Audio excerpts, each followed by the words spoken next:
ಕಬೀರದಾಸರು ಸೂಫಿ ಸಂತರು. ಭಾರತ ದೇಶ ಕಂಡಂತಹ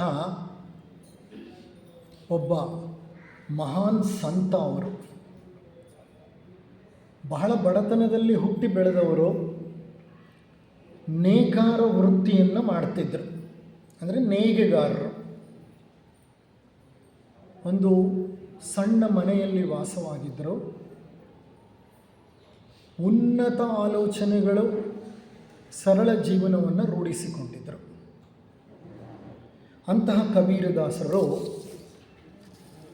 ಹಿಂದೂ ಮುಸ್ಲಿಂ ಬಾಂಧವ್ಯವನ್ನು ಎತ್ತಿ ಹಿಡಿದವರು. ಅವರು ಹಿಂದೂಗಳ ಮುಸಲ್ಮಾನರ ಅನ್ನೋದು ಕೊನೆಯವರೆಗೂ ರಹಸ್ಯವಾಗಿ ಉಳಿತು. ಮರಣದ ನಂತರ ಹಿಂದೂ ಮುಸ್ಲಿಂಗಳ ನಡುವೆ ಅವರ ಒಂದು ಪಾರ್ಥಿವ ಶರೀರವನ್ನು ಸಂಸ್ಕಾರ ಮಾಡುವ ವಿಷಯದಲ್ಲಿ ಭಿನ್ನಾಭಿಪ್ರಾಯ ಉಂಟಾಯಿತು.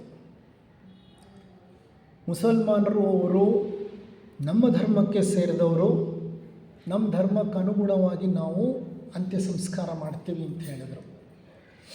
ಹಿಂದೂಗಳು ಇಲ್ಲ, ಅವರು ನಮ್ಮ ಧರ್ಮಕ್ಕೆ ಸೇರಿದವರು, ನಮ್ಮ ಧರ್ಮಕ್ಕೆ ಅನುಗುಣವಾಗಿ ನಾವು ಮಾಡ್ತೀವಿ ಸಂಸ್ಕಾರ ಅಂತ. ಕೊನೆಗೆ ಇಬ್ಬರ ಜಗಳ, ಇಬ್ಬರ ಗಲಾಟೆ, ಇದೆಲ್ಲದರ ಮಧ್ಯದಲ್ಲಿ ಅವರ ಶರೀರವನ್ನು ಬಿಟ್ಟು ಹೊರಗಡೆ ಜಗಳ ನಡೀತಿತ್ತಲ್ಲ, ಅದರ ನಂತರ ಹೋಗಿ ನೋಡ್ತಾರೆ, ಅವರ ಶವದ ಮೇಲೆ ಹೊದ್ದಿದ್ದ ಹೊದಿಕೆಯನ್ನು ತೆಗೆದರೆ ಅಲ್ಲಿ ಬರೀ ಹೂಗಳ ರಾಶಿ ಇತ್ತಂತೆ. ಇದೊಂದು ಪ್ರತೀತಿ.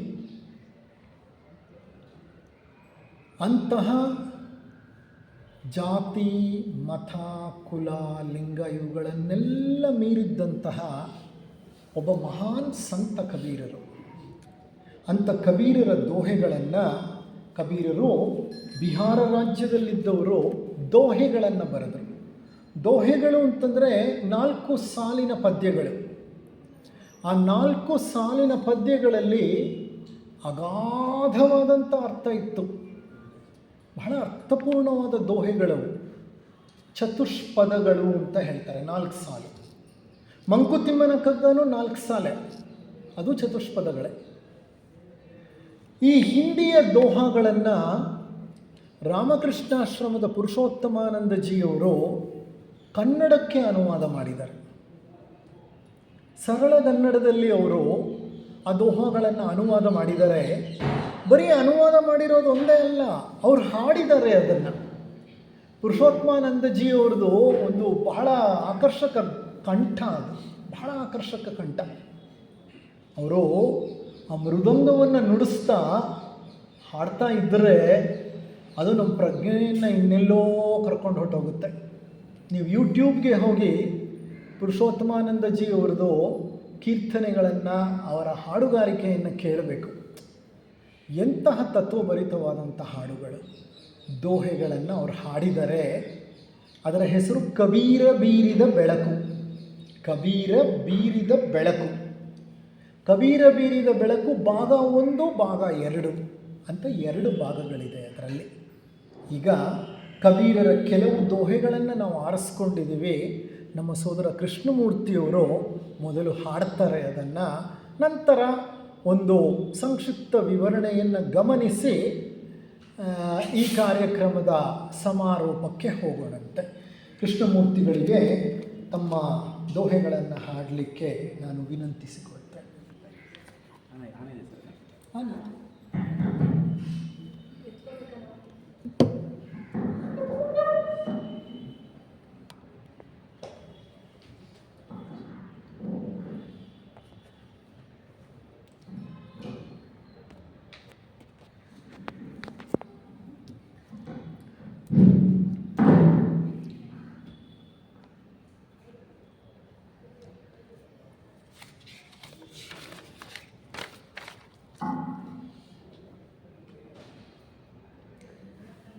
ಆತ್ಮೀಯ ಸೋದರ ಸೋದರಿಯರೇ, ನಮಸ್ಕಾರ.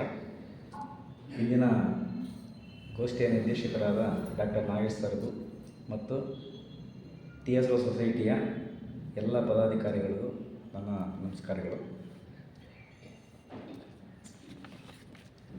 ಬೆಳಗ್ಗೆಯಿಂದ ಸಾಕಷ್ಟು ನಾವು ವಿಚಾರಗಳನ್ನು ಗ್ರಹಿಸಿದ್ದೇವೆ. ಅದರಲ್ಲಿ ಸಂತ ಕಬೀರದಾಸರ ವಿಚಾರನೂ ಸಹ ಸರ್ ನಮಗೆಲ್ಲ ತಿಳಿಸಿದರು.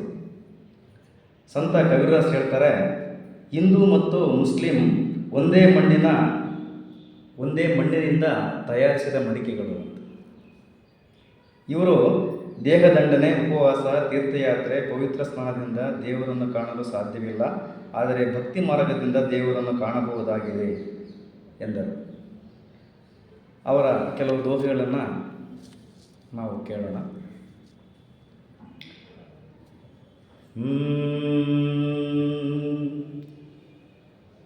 ತೀರ್ಥಯಾತ್ರೆಗೆ ಫಲವೊಂದು, ಸಾಧು ಸಂಘಕ್ಕೆ 4. ತೀರ್ಥಯಾತ್ರೆಗೆ ಫಲವೊಂದು, ಸಾಧು ಸಂಘಕ್ಕೆ 4. ಸದ್ಗುರು ಸಂಘಕ್ಕೆ ಅನೇಕ ಫಲವು, ಇದುವೇ ಸಂತರ ಮತವು ಕಬೀರ, ಇದುವೇ ಸಂತರ ಮತವು. ರಾತ್ರಿ ಕಳೆಯಿತು ನಿದ್ರೆಯಲ್ಲಿ, ದಿನ ಕಳೆಯಿತು ಊಟದಲ್ಲಿ. ರಾತ್ರಿ ಕಳೆಯಿತು ನಿದ್ರೆಯಲ್ಲಿ, ದಿನ ಕಳೆಯಿತು ಊಟದಲ್ಲಿ. ರತ್ನದಂತ ಈ ನರ ಜನ್ಮ ಮೂರ್ಖಾಸಿಗೆ ಹೋಯ್ತು ಕಬೀರ, ಮೂರ್ಖಾಸಿಗೆ ಹೋಯ್ತು. ಆ ಮನೆಯಲ್ಲಿರಲಿಚ್ಛಿಸುವವನು ಈ ಮನೆ ಕಟ್ಟುವುದೇಕೆ? ಆ ಮನೆಯಲ್ಲಿರಲಿಚ್ಛಿಸುವವನು ಈ ಮನೆ ಕಟ್ಟುವುದೇಕೆ? ಪರಗೃಹದಲ್ಲಿ ಇರುವಂದದಿ ಇರದಂತಿರಬೇಕು ಕಬೀರ, ಇರದಂತಿರಬೇಕು. ಬೀಸುಗಲ್ಲು ತಿರುಗುವುದನ್ನು ಕಂಡು ಕಬೀರ ಅಳುತಿಹನು, ಬೀಸಗಲ್ಲು ತಿರುಗುವುದನ್ನು ಕಂಡು ಕಬೀರ ಅಳುತಿಹನು. 2 ಕಲ್ಲುಗಳ ಮಧ್ಯದಲ್ಲಿ ರಕ್ಷಣೆಯೇನಿಹುದು ಕಬೀರ, ರಕ್ಷಣೆಯೇನಿಹುದು? ಒಂದು ಆಸೆ ಪೂರೈಸಿದರೆ ಇನ್ನೊಂದೇಳುವುದು, ಒಂದು ಆಸೆ ಪೂರೈಸಿದರೆ ಇನ್ನೊಂದೇಳುವುದು. ಆಸೆಯ ತೊರೆದು ಮನ ನಿಶ್ಚಲಗೊಳಿಸೆ, ಶಾಂತಿಯು ನೆಲೆಸುವುದು ಕಬೀರ, ಶಾಂತಿಯು ನೆಲೆಸುವುದು. ಮಾಯೆಯೊಂದು ಉರಿಯುವ ದೀಪ, ಮನುಜನೇ ಪತಂಗ. ಮಾಯೆಯೊಂದು ಉರಿಯುವ ದೀಪ, ಮನುಜನೇ ಪತಂಗ. ಪತಂಗ ದೀಪದಿ ಬೀಳುವ ತೆರದಿ, ಮನುಜ ಮಾಯೆಯೊಳಗೆ ಕಬೀರ, ಮನುಜ ಮಾಯೆಯೊಳಗೆ. ಚಂಚಲ ಮನವಿದು ಹೊರಟಿತು ಹೊರಗೆ, ಬಯಸಿದ ರುಚಿಯೆಡೆಗೆ. ಚಂಚಲ ಮನವಿದು ಹೊರಟಿತು ಹೊರಗೆ, ಬಯಸಿದ ರುಚಿಯೆಡೆಗೆ. ಬೇಡವೆಂದರೂ ನುಂಗಿತು ಗಾಳ, ಇನ್ನೆಲ್ಲಿಯ ಉದ್ಧಾರ ಕಬೀರ, ಇನ್ನೆಲ್ಲಿಯ ಉದ್ಧಾರ? ಕೇಶದ ಮುಂಡನ ಬೇಕೆ, ಮುಂಡನ ಬೇಕಿ ಮನಕೆ. ಕೇಶದ ಮುಂಡನ ಬೇಕೆ, ಮುಂಡನ ಬೇಕಿ ಮನಕೆ. ಚೇಷ್ಟೆಗೂ ಚೇಷ್ಟೆಗೂ ಮನ ಕಾರಣವೈ, ಕೇಶವೇನು ಮಾಡೀತು ಕಬೀರ, ಕೇಶವೇನು ಮಾಡೀತು? ಓದಿ ಬರೆದು ಪಂಡಿತನಾಗುವುದು ಅತಿಶಯವೇನಲ್ಲ, ಓದಿ ಬರೆದು ಪಂಡಿತನಾಗುವುದು ಅತಿಶಯವೇನಲ್ಲ. ಕಾಮವ ತ್ಯಜಿಸಿ ಮನ ಜಯಿಸುವುದು ಸುಲಭದ ಮಾತಲ್ಲ ಕಬೀರ, ಸುಲಭದ ಮಾತಲ್ಲ. ಮನಮರ್ಕಟವನ್ನು ಹಿಡಿದಿಡಲು ನಾನಾ ತಂತ್ರಗಳುಂಟು, ಮನಮರ್ಕಟವನ್ನು ಹಿಡಿದಿಡಲು ನಾನಾ ತಂತ್ರಗಳುಂಟು. ಭಗವನ್ನಾಮದಿ ಬಂದಿಪುದೇ ಸುಲಭದ ಉಪಾಯವು ಕಬೀರ, ಸುಲಭದ ಉಪಾಯವು. ಮಾತಿನ ಗದ್ದಲ ನಿಲ್ಲಿಸಿ ಸ್ಮರಣೆಯ ಸುಖದಲ್ಲಿ ಮುಳುಗೋ. ಮಾತಿನ ಗದ್ದಲ ನಿಲ್ಲಿಸಿ ಸ್ಮರಣೆಯ ಸುಖದಲ್ಲಿ ಮುಳುಗೋ. ಹರಿಯ ನಾಮವೇ ಸರ್ವಸಾರ, ಮಿಕ್ಕುದು ದುಃಖ ಅಪಾರ ಕಬೀರ, ಮಿಕ್ಕುದು ದುಃಖ ಅಪಾರ. ಮಾತಿನ ಗದ್ದಲ ನಿಲ್ಲಿಸಿ ಸ್ಮರಣೆಯ ಸುಖದಲ್ಲಿ ಮುಳುಗೋ. ಮಾತಿನ ಗದ್ದಲ ನಿಲ್ಲಿಸಿ ಸ್ಮರಣೆಯ ಸುಖದಲ್ಲಿ ಮುಳುಗೋ. ಹೊರಗಿನ ಪರದೆಯ ಮುಚ್ಚಿ ನೀನು ಒಳಗಣ ಪರದೆಯ ತೆರೆಯೋ ಕಬೀರ, ಒಳಗಣ ಪರದೆಯ ತೆರೆಯೋ. ನೆಚ್ಚುವುದೇಕಿ ದೇಹವನು ಎಣಬಹುದೈ ಕ್ಷಣದಲ್ಲಿ. ನೆಚ್ಚುವುದೇಕಿ ದೇಹವನು ಎಣಬಹುದೈ ಕ್ಷಣದಲ್ಲಿ. ಉಸಿರು ಉಸಿರಿಗೂ ಹರಿಯನ್ನೇ ಸ್ಮರಿಸು, ಇನ್ನೇನಿದೆ ಇಲ್ಲಿ ಕಬೀರ, ಇನ್ನೇನಿದೆ ಇಲ್ಲಿ. ತಲೆಯನ್ನು ಬೋಳಿಸಿದಷ್ಟರಿಂದ ಹರಿದರ್ಶನಬಹುದೇ. ತಲೆಯನ್ನು ಬೋಳಿಸಿದಷ್ಟರಿಂದ ಹರಿದರ್ಶನಬಹುದೇ. ಕೂದಲು ಕತ್ತರಿಸಿದ ಕುರಿಯು ವೈಕುಂಠಕ್ಕೆ ಹೋಗುವುದೇ ಕಬೀರ, ವೈಕುಂಠಕ್ಕೆ ಹೋಗುವುದೇ. ಎಂತಹ ಕರ್ಮವಗೈಯುವೆಯೋ ಅಂತಹ ಫಲ ಪಡೆವೆ. ಎಂತಹ ಕರ್ಮವಗೈಯುವೆಯೋ ಅಂತಹ ಫಲ ಪಡೆವೆ. ದುಷ್ಕರ್ಮದ ಫಲವನ್ನು ಗಳಿಸಿ ದೇವರ ಹಳಿಯದಿರೈ ಕಬೀರ, ದೇವರ ಹಳಿಯದಿರೈ. ದೇಹದಾರಿ ಯಾರೇ ಇರಲಿ ದಂಡವ ತೆರಬೇಕು. ದೇಹದಾರಿ ಯಾರೇ ಇರಲಿ ದಂಡವ ತೆರಬೇಕು. ಅಜ್ಞಾನಿ ತೆರವನ್ನು ರೋಧಿಸುತ್ತ ಜ್ಞಾನಿಯು ನಗು ನಗುತ್ತ ಕಬೀರ, ಜ್ಞಾನಿಯು ನಗು ನಗುತ್ತ. ಮಾಡುವುದನ್ನೆಲ್ಲ ಮಾಡಿದ ಮೇಲೆ ಹೀಗೆ ತಗೆ ಪರಿತಾಪ. ಮಾಡುವುದನ್ನೆಲ್ಲ ಮಾಡಿದ ಮೇಲೆ ಹೀಗೆ ತಗೆ ಪರಿತಾಪ. ಬೇವಿನ ಮರವನ್ನು ಬೆಳೆಸಿದ ನಿನಗೆ ಮಾವು ದೊರಕುವುದೇ ಕಬೀರ, ಮಾವು ದೊರಕುವುದೇ. ಕೆಡುಕರನು ನಾ ಹುಡುಕುತ್ತ ಹೊರಟೆ, ಕೆಡುಕರಾರು ಸಿಗಲಿಲ್ಲ. ಕೆಡುಕರನು ನಾ ಹುಡುಕುತ್ತ ಹೊರಟೆ, ಕೆಡುಕರಾರು ಸಿಗಲಿಲ್ಲ. ನನ್ನಯ ಮನವನ್ನು ನಾನೇ ನೋಡೆ, ನನಗಿಂತ ಕೆಡುಕರಿಲ್ಲ ಕಬೀರ, ನನಗಿಂತ ಕೆಡುಕರಿಲ್ಲ. ದೇಹ ಮಂದಿರವು ಬೆಳಗುತ್ತಲಿಗುವುದು ದೀಪ ಉರಿವ ತನಕ. ದೇಹ ಮಂದಿರವು ಬೆಳಗುತ್ತಲಿಗುವುದು ದೀಪ ಉರಿವ ತನಕ.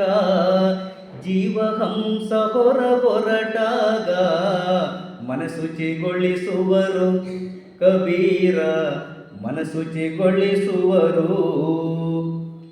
ಭಗವಂತನಿಗಿಲ್ಲ ಜಾತಿ ಭೇದ, ಭಕ್ತರಿಗೂ ಇಲ್ಲ. ಭಗವಂತಗಿಲ್ಲ ಜಾತಿ ಭೇದ, ಭಕ್ತರಿಗೂ ಇಲ್ಲ. ಜಾತಿ ಭೇದದ ಸುಳಿಗೆ ಸಿಕ್ಕಿ ನರಳಿ ಸಾಯದಿರಿ ಕಬೀರ, ಮುಳುಗಿ ಸಾಯದಿರಿ. ಮುಸಿ ಮುಸಿ ನಗುವರು ಜನರು ನನ್ನಯ ಜಾತಿಯ ಕೇಳಿ. ಮುಸಿ ಮುಸಿ ನಗುವರು ಜನರು ನನ್ನ ಜಾತಿಯ ಕೇಳಿ.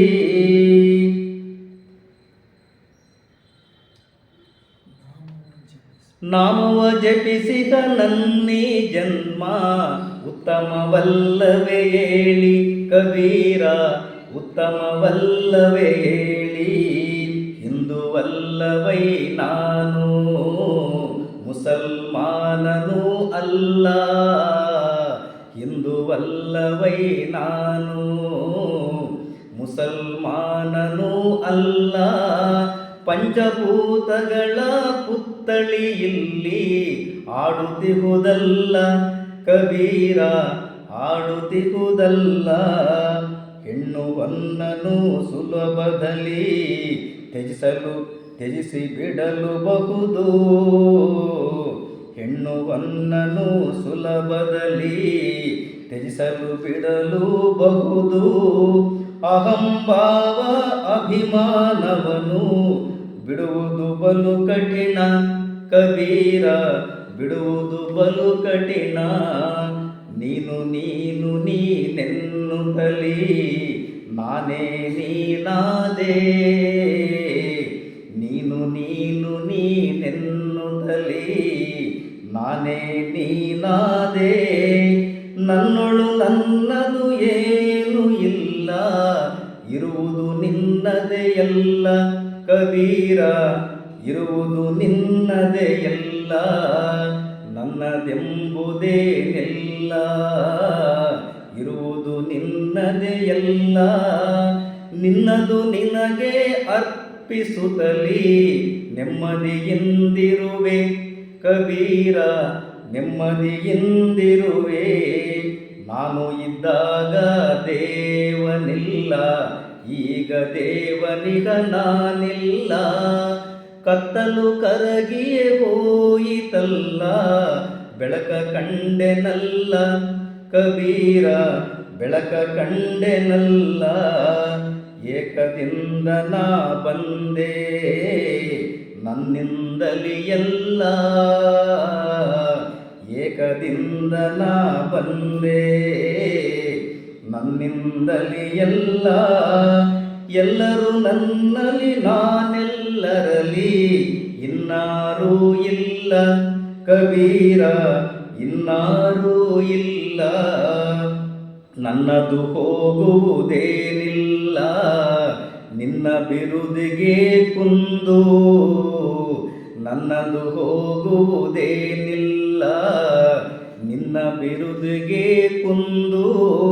ಶರಣಾದವನನ್ನು ತೊರೆದವನೆಂದು ನಿನಗೆ ದೂರು ಬರುವುದು ಕಬೀರ, ನಿನಗೆ ದೂರು ಬರುವುದು.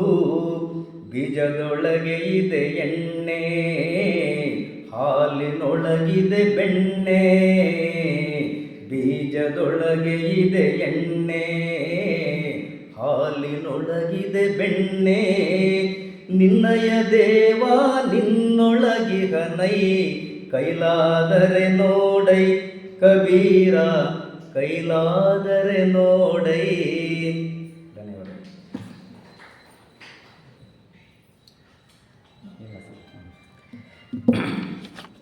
ಆತ್ಮೀಯ ಸೋದರ ಸೋದರಿಯರೇ, ಹಿಂದೆ ಸೂಫಿ ಸಂತರು ತಾವು ಕಂಡ ಸತ್ಯಗಳನ್ನು ಜಗತ್ತಿಗೆ ನೀಡಬೇಕು, ಎಲ್ಲರೂ ಸಮಾನರು, ಈ ಜಗತ್ತು ಭಗವಂತನ ಆವಿರ್ಭಾವ, ಭಗವಂತ ಪ್ರೇಮಮೂರ್ತಿ, ಅವನು ಪ್ರೇಮಮೂರ್ತಿ ಆಗಿರೋದ್ರಿಂದ ನಾವು ಪ್ರೇಮ ಸ್ವರೂಪಿಗಳು, ಭಗವಂತ ಪ್ರೇಮ ಸ್ವರೂಪಿ. ಹಾಗಾಗಿ ಇಲ್ಲಿ ಯಾರಿಗೆ ಏನು ಮಾಡಿದರೂ ಅವನಿಗೆ ನಾವು ಮಾಡಿದಾಗೆ, ಅಂದರೆ ನಾವು ಪ್ರೀತಿ ಮಾಡಿದರೆ ದೇವರಿಗೆ ಪ್ರೀತಿ ಮಾಡಿದಾಗೆ. ಇಲ್ಲಿ ಯಾರು ಬೇರೆ ಇಲ್ಲ, ಎಲ್ಲ ಭಗವಂತನ ಸ್ವರೂಪಗಳಾಗಿರೋದ್ರಿಂದ ಎಲ್ಲರೂ ಸಮಾನವಾಗಿ ಕಾಣಬೇಕು. ಇಲ್ಲಿ ಕುಲ, ಜಾತಿ, ಮತ, ಭೇದ ಯಾವುದನ್ನು ಎಣಿಸದೆ ಎಲ್ಲರೂ ನಾವು ಭಗವಂತನ ಮಕ್ಕಳು ಅನ್ನೋ ಒಂದು ಜ್ಞಾನವನ್ನು ಅವರು ತಿಳ್ಕೊಂಡಿದ್ರು. ವಿವೇಕ ಅವರಿಗೆ ಜಾಗೃತವಾಗಿತ್ತು. ಸೊ ಹಾಗಾಗಿ ಅವರು ತಾವು ಕಂಡ ಸತ್ಯಗಳನ್ನು ಸರಳವಾಗಿ ಸಾಮಾನ್ಯ ಜನರಿಗೆ ಮನಮುಟ್ಟೋ ಥರ ಅವರು ಪ್ರೀತಿಯಿಂದ ಪ್ರೇಮದಿಂದ ಹೇಳಿ, ಅವರ ಶಕ್ತಿ ಮೀರಿ ಈ ಸಮಾಜದಲ್ಲಿರ್ತಕ್ಕಂಥ ಭೇದವನ್ನು ಅಳಿಸ್ಬೇಕು, ಅಭೇದ ಜ್ಞಾನಂ ದರ್ಶನಂ ಅಂತೀವಲ್ಲ, ಭೇದ ಯಾವುದೇ ಕಾರಣಕ್ಕೂ ಮಾಡಬಾರ್ದು ಅನ್ನೋ ಒಂದು ಪ್ರಯತ್ನದಿಂದ ಅವರು ಸಮಾಜಕ್ಕೆ ದೋಹೆಗಳ ರೂಪದಲ್ಲಿ ಅವರ ಅಮೃತ ವಾಕ್ಯಗಳನ್ನು ಎಲ್ಲರೂ ಹೇಳಿದರು. ಈಗ ಸದಾ ಗಾಳಿ ಬೀಸಿರುವಾಗ ಬೀಸಣಿಗೆ ಯಾಕೆ ಅಂತೀವಲ್ಲ, ಅವರು ನಡೆದು ಅನುಷ್ಠಾನ ಮಾಡಿ ಹೇಳಿದ್ರಿಂದ ಅದು ಶಾಶ್ವತವಾಗಿ ಎಲ್ಲ ಜನರ ಮನದಲ್ಲಿ ನಿಂತಿದೆ. ಅವರು ನಡ್ಕೊಂಡು ಅದನ್ನು ಹೇಳ್ತಾಯಿದ್ರು. ಎಷ್ಟೋ ಜನರನ್ನ ಮನಸ್ಸನ್ನು ಪರಿವರ್ತನೆ ಮಾಡಿದರು. ಅವರು ಸಮಾಜ ಸುಧಾರಕರು ಹೌದು. ಹಾಗಾಗಿ ಕಬೀರದಾಸರು ಭಕ್ತಿ ಪಂಥದಲ್ಲಿ ಒಬ್ಬ ವಿಶೇಷವಾಗಿ ಕಾಣಿಸ್ಕೊಳ್ತಾರೆ. ಅವರು ಸರಳ ಜೀವನವನ್ನು ನಡೆಸಿದಂತಹ ಸಂತರು ಅಂತೇಳಿ ಆಗಲೇ ನಿರ್ದೇಶಕರು ಹೇಳಿದರು. ಹೀಗಾಗಿ ಮಾತೆ ಬಲವಡ್ಸ್ಕಿ ಅಮ್ಮನವರು ಹೇಳಿರೋ ಪ್ರಕಾರ ಒಂದೇ ಒಂದು ತ್ಯಜಿಸಬೇಕು. ಅದು ಯಾವುದಂದರೆ ಅಹಂಕಾರ ತ್ಯಜಿಸಲಿಕ್ಕೆ ಇದೆಲ್ಲ ಸರ್ಕಸ್ಸು ಅಂತ. ಅಹಂಕಾರ ಹೋಯಿತು ಅಂದರೆ ಯಾವ ಒಂದು ಧರ್ಮ ಗ್ರಂಥವನ್ನಾಗಲಿ ಗುಡಿ ಗೋಪುರವನ್ನಾಗಲಿ ಹೋಗೋ ಅವಶ್ಯಕತೆ ಇಲ್ಲ ಅಂತ ಹೇಳ್ತಾರೆ. ಅಹಂಕಾರ ಅನ್ನೋದು ಎಷ್ಟು ಪ್ರಬಲವಾಗಿದೆ, ಸೂಕ್ಷ್ಮವಾಗಿದೆ ಅಂತಂದರೆ ಅದು ಯೋಗವಾಸಿಷ್ಠರು ಹೇಳ್ತಾರೆ, ರೋಮ ಸಹ ನಾನು ಅನ್ನುತ್ತಂತೆ. ಅಂದರೆ ಸೂಕ್ಷ್ಮವಾಗಿ ಅಹಂಕಾರ ಯಾವುದೋ ರೀತಿ ಪ್ರಕಟ ಆಗಿ ನಮ್ಮನ್ನು ಹಾಳು ಮಾಡಿಬಿಡುತ್ತೆ. ಶಬ್ದ, ಸ್ಪರ್ಶ, ರೂಪ, ರಸಗಂಧ ಅಂತ 5 ಏನಿದ್ದಾವೆ. ಈಗ ಶಬ್ದಕ್ಕೆ ಜಿಂಕೆ ಮನಸ್ಸು ಹೋದರೆ ಸ್ಪರ್ಶಕ್ಕೆ ಆನೆ ಮನಸ್ಸು ಹೋಗುತ್ತೆ. ಪತಂಗ ಬೆಂಕಿಗೆ ಅದು ಮುದ್ದ ಕಾಣುತ್ತಂತ ಹೋಗ್ಬಿಟ್ಟು ಅದು ಮುತ್ತಿಟ್ಕೊಂಡು ಸತ್ತೋಗುತ್ತೆ. ನಂತರ ಶಬ್ದ, ಸ್ಪರ್ಶ, ರೂಪ, ರಸ ಮೀನು ಗಾಳಕ್ಕೆ ಮನಸ್ಸು ಹೋಗುತ್ತೆ, ಅದು ಸತ್ತೋಗುತ್ತೆ. ಇನ್ನು ಭ್ರಮರ ದುಂಬಿ ಆ ಒಂದು ಮಕರಂದಕ್ಕೆ ಸವಿದು ಅದು ಹೋಗುತ್ತೆ. ಈಗ 5 ವಿಷಯಗಳು ಸಹ ಮನುಷ್ಯನ ಮನಸ್ಸನ್ನು ಕೆಡಿಸಿದ್ದಾವೆ. ಇದರ ಹಿಂದೆ ಬಿದ್ದಿರೋ ಮನುಷ್ಯನ ಏನಾಗೋ ಪರಿಸ್ಥಿತಿ. ಅದಕ್ಕೆ ಒಂದು ತಲೆಯ ಮನುಷ್ಯನಿಂದ ಹಿಂಸೆ ಅದೆಷ್ಟೊಂದು, ದಶಶಿರ ರಾವಣ ಹಿಂಸೆ ಗಯ್ಯೆ ಅಚ್ಚರಿ ಏನೆಂಬುದು ಕಬೀರ ಅಂತಂದ್ರೆ. ಒಂದು ತಲೆ ಮನುಷ್ಯನ ಇಷ್ಟೊಂದು ಮಾಡ್ತಿದ್ದಾನೆ, 10 ತಲೆ ರಾವಣ ಮಾಡ್ದ ಅಂತ ಹಗಲೆಲ್ಲ ರಾವಣನ ಮೇಲೆ ದೂರ ಹೇಳ್ತಿರಲ್ಲ, ನಾವೇನು ಕಮ್ಮಿನ ಅಂತ ಅಲ್ಲಿ ಮಾರ್ಮಿಕವಾಗಿ ನಡೀತಾರೆ. ಸೊ ಹಾಗಾಗಿ ಅನೇಕ ಕಬೀರದಾಸರ ದೋಹೆಗಳು ತುಂಬ ಒಂದಕ್ಕಿಂತ ಒಂದು ಅರ್ಥಗರ್ಭಿತವಾಗಿದೆ. ಇಲ್ಲಿ ಕೆಲವು ಮಾತ್ರ ಆಯ್ಕೆ ಮಾಡಿಕೊಂಡು ಹೇಳಲಾಗಿದೆ. ಇದರ ವಿವರಣೆಯನ್ನು ತುಂಬ ತತ್ವಜ್ಞಾನವನ್ನು ಬಲ್ಲವರು ನಮ್ಮ ನಿರ್ದೇಶಕರು ಅವ್ರ ಭಯದಲ್ಲಿ ಕೇಳೋಣ. ನಾನು ಹೇಳಿದ್ರೆ ನನಗೆ ಗೊತ್ತಿರೋದು ಹೇಳ್ತೀನಿ, ಅವ್ರು ಹೇಳಿದ್ರೆ ಇನ್ನು ಹೊಸದಾಗಿ ನಾನು ತಿಳ್ಕೊಬೋದು ಅಂತೇಳಿ ಹೇಳ್ತಾ ನನ್ನ ಈ ಒಂದು ಅಭಿಪ್ರಾಯಗಳನ್ನು ನಾನು ಹಂಚ್ಕೊಂಡಿದ್ದೀನಿ. ನೋಡಿ, ಇಲ್ಲೊಬ್ಬರು ಗುರು ಮಹಲಿಂಗ ರಂಗ ಅಂತ ಒಬ್ರು ಹೇಳ್ತಾರೆ, ನಾನೇ ತಿಳಿದವನೆಂಬ ಗರ್ವಗಿರಿಯನು ಏರಿ ಹೀನಾನಾಗಲು ಬೇಡ ಎಲೋ ಮಾನವ. ನಾನೇ ತಿಳಿದವನೆಂಬ ಗರ್ವಗಿರಿಯನು ಏರಿ ಹೀನಾನಾಗಲು ಬೇಡ ಎಲೋ ಮಾನವ. ಮಾನಾಭಿಮಾನ ಸುಖ ದುಃಖವೆಲ್ಲವನು ಜ್ಞಾನಿ ಗುರು ಮಹಾಲಿಂಗಗೆ ಒಪ್ಪಿಸಲು ಸುಖಿ ನೀನು. ನಾನೆಂದು ಗರ್ವದಲ್ಲಿ ಮೆರೆಯಾದೆ, ನೀನೆಂದು ಶೀರ ಬಾಗು ಗುರುವರಗೆ. ನಾನೆಂದ ಕೌರವನ ಮನೆಗೆ ಹೋದನೆ ಕೃಷ್ಣ, ನೀನೆಂದ ವಿದೂರನ ಮನೆಯ ಹಾಲುಂಡ. ಇದು ಉದ್ದ ಇದೆ ಹಾಡು, ನಾನು ಮೊಟ್ಟುಗೊಳಿಸ್ತಾ ಇದ್ದೀನಿ. ಅಂದರೆ ನಾವು ಪ್ರೀತಿಯಿಂದ ಪ್ರೇಮದಿಂದ ಯಾರನ್ನಾದ್ರೂ ಮಾತಾಡಿಸಿದ್ರೆ ಎಷ್ಟು ಚೆನ್ನಾಗಿ ರೆಸ್ಪಾನ್ಸ್ ಬರುತ್ತೆ. ನಾವೇನೋ ಪ್ರೀತಿಯಿಂದ ಪ್ರೇಮದಿಂದ ಮಾತಾಡಿಸ್ದೇ ಹೋದರೆ ಯಾರು ಮಾತಾಡಿಸ್ತಾರೆ? ಎಷ್ಟು ಜ್ಞಾನ ತಿಳ್ಕೊಂಡಿದ್ರು ಗ್ರಂಥಗಳ ಓದಿದವನು ಪಂಡಿತನಲ್ಲ. ಮತ್ತು ಯಾರು ಪಂಡಿತ? ಪ್ರೇಮ ಎಂಬ 2 ಅಕ್ಷರ ಅರಿತವನೇ ಪಂಡಿತ ಕಬೀರ ಅಂತ. ಸೂಫಿ ಸಂತರು ಪ್ರೇಮಕ್ಕೆ ಹೆಚ್ಚು ಒತ್ತನ್ನು ಕೊಡ್ತಾಯಿದ್ರು. ಹಾಗಾಗಿ ಪ್ರೇಮ ಇಲ್ಲದೆ ಹೋದರೆ ಎಲ್ಲ ಭಾಗ್ಯ ಭೋಗಗಳಿದ್ದರೂ ಭೌತಿಕ ವಸ್ತುಗಳು ಕೂಡ ಹಾಕ್ಕೊಂಡು ಕಾದ್ಕೊಂಡಿದ್ದೀವಲ್ಲ, ಇದ್ರೂ ಏನೂ ಪ್ರಯೋಜನ ಆಗೋದಿಲ್ಲ. ಅವು ಕಾಪಾಡೋದಿಲ್ಲ ನಮ್ಮನ್ನು. ಭೌತಿಕ ವಸ್ತುಗಳನ್ನ ಕೂಡ ಹಾಕೊಳ್ಳೋದು ಕಾದ್ಕೊಂಡ್ರೆ ಸೆಕ್ಯೂರಿಟಿ ಗಾರ್ಡ್ ಯಾರು ಹೊತ್ಕೊಂಡು ಹೋಗ್ತಾರೋ ಏನಂತ ಭಯ, ಆತಂಕ, ನಿದ್ದೆ ಬರೋದಿಲ್ಲ ರಾತ್ರಿಗೆ. ಸೊ ಹಾಗಾಗಿ ಪ್ರೇಮ ಒಂದೇ ನಮ್ಮನ್ನು ಭಗವಂತನಲ್ಲಿ ಐಕ್ಯ ಮಾಡಲಿಕ್ಕೆ ಸಾಧನ ಅಂತ ಅವ್ರು ಹೇಳ್ತಾರೆ. ಹಾಗಾಗಿ ಇಷ್ಟು ವಿಚಾರಗಳನ್ನು ತಮ್ಮೊಂದಿಗೆ ಹಂಚ್ಕೊಳ್ಳೋದಕ್ಕೆ ನನಗೆ ತುಂಬ ಸಂತೋಷ ಆಗ್ತಿದೆ. ತಾವು ಕೇಳಿದ್ದಕ್ಕೆ ಎಲ್ಲ ಧನ್ಯವಾದಗಳು, ಕೃತಜ್ಞತೆ. Thank you very much.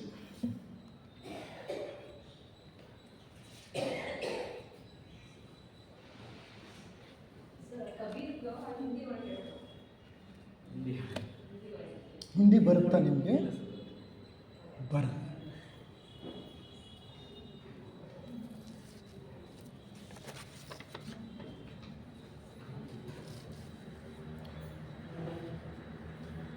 ನಾನು ಬೆಳಿಗ್ಗೆ ಮಾತನಾಡುವಾಗ ಹೇಳ್ತಾ ಇದ್ದೆ, ಹಲವಾರು ಸೂಫಿ ಸಂತರು ಅರೆ ಹುಚ್ಚರು ಥರ ಇರ್ತಿದ್ರು ಅಂತ. ಕಬೀರರು ಹಾಗೆ.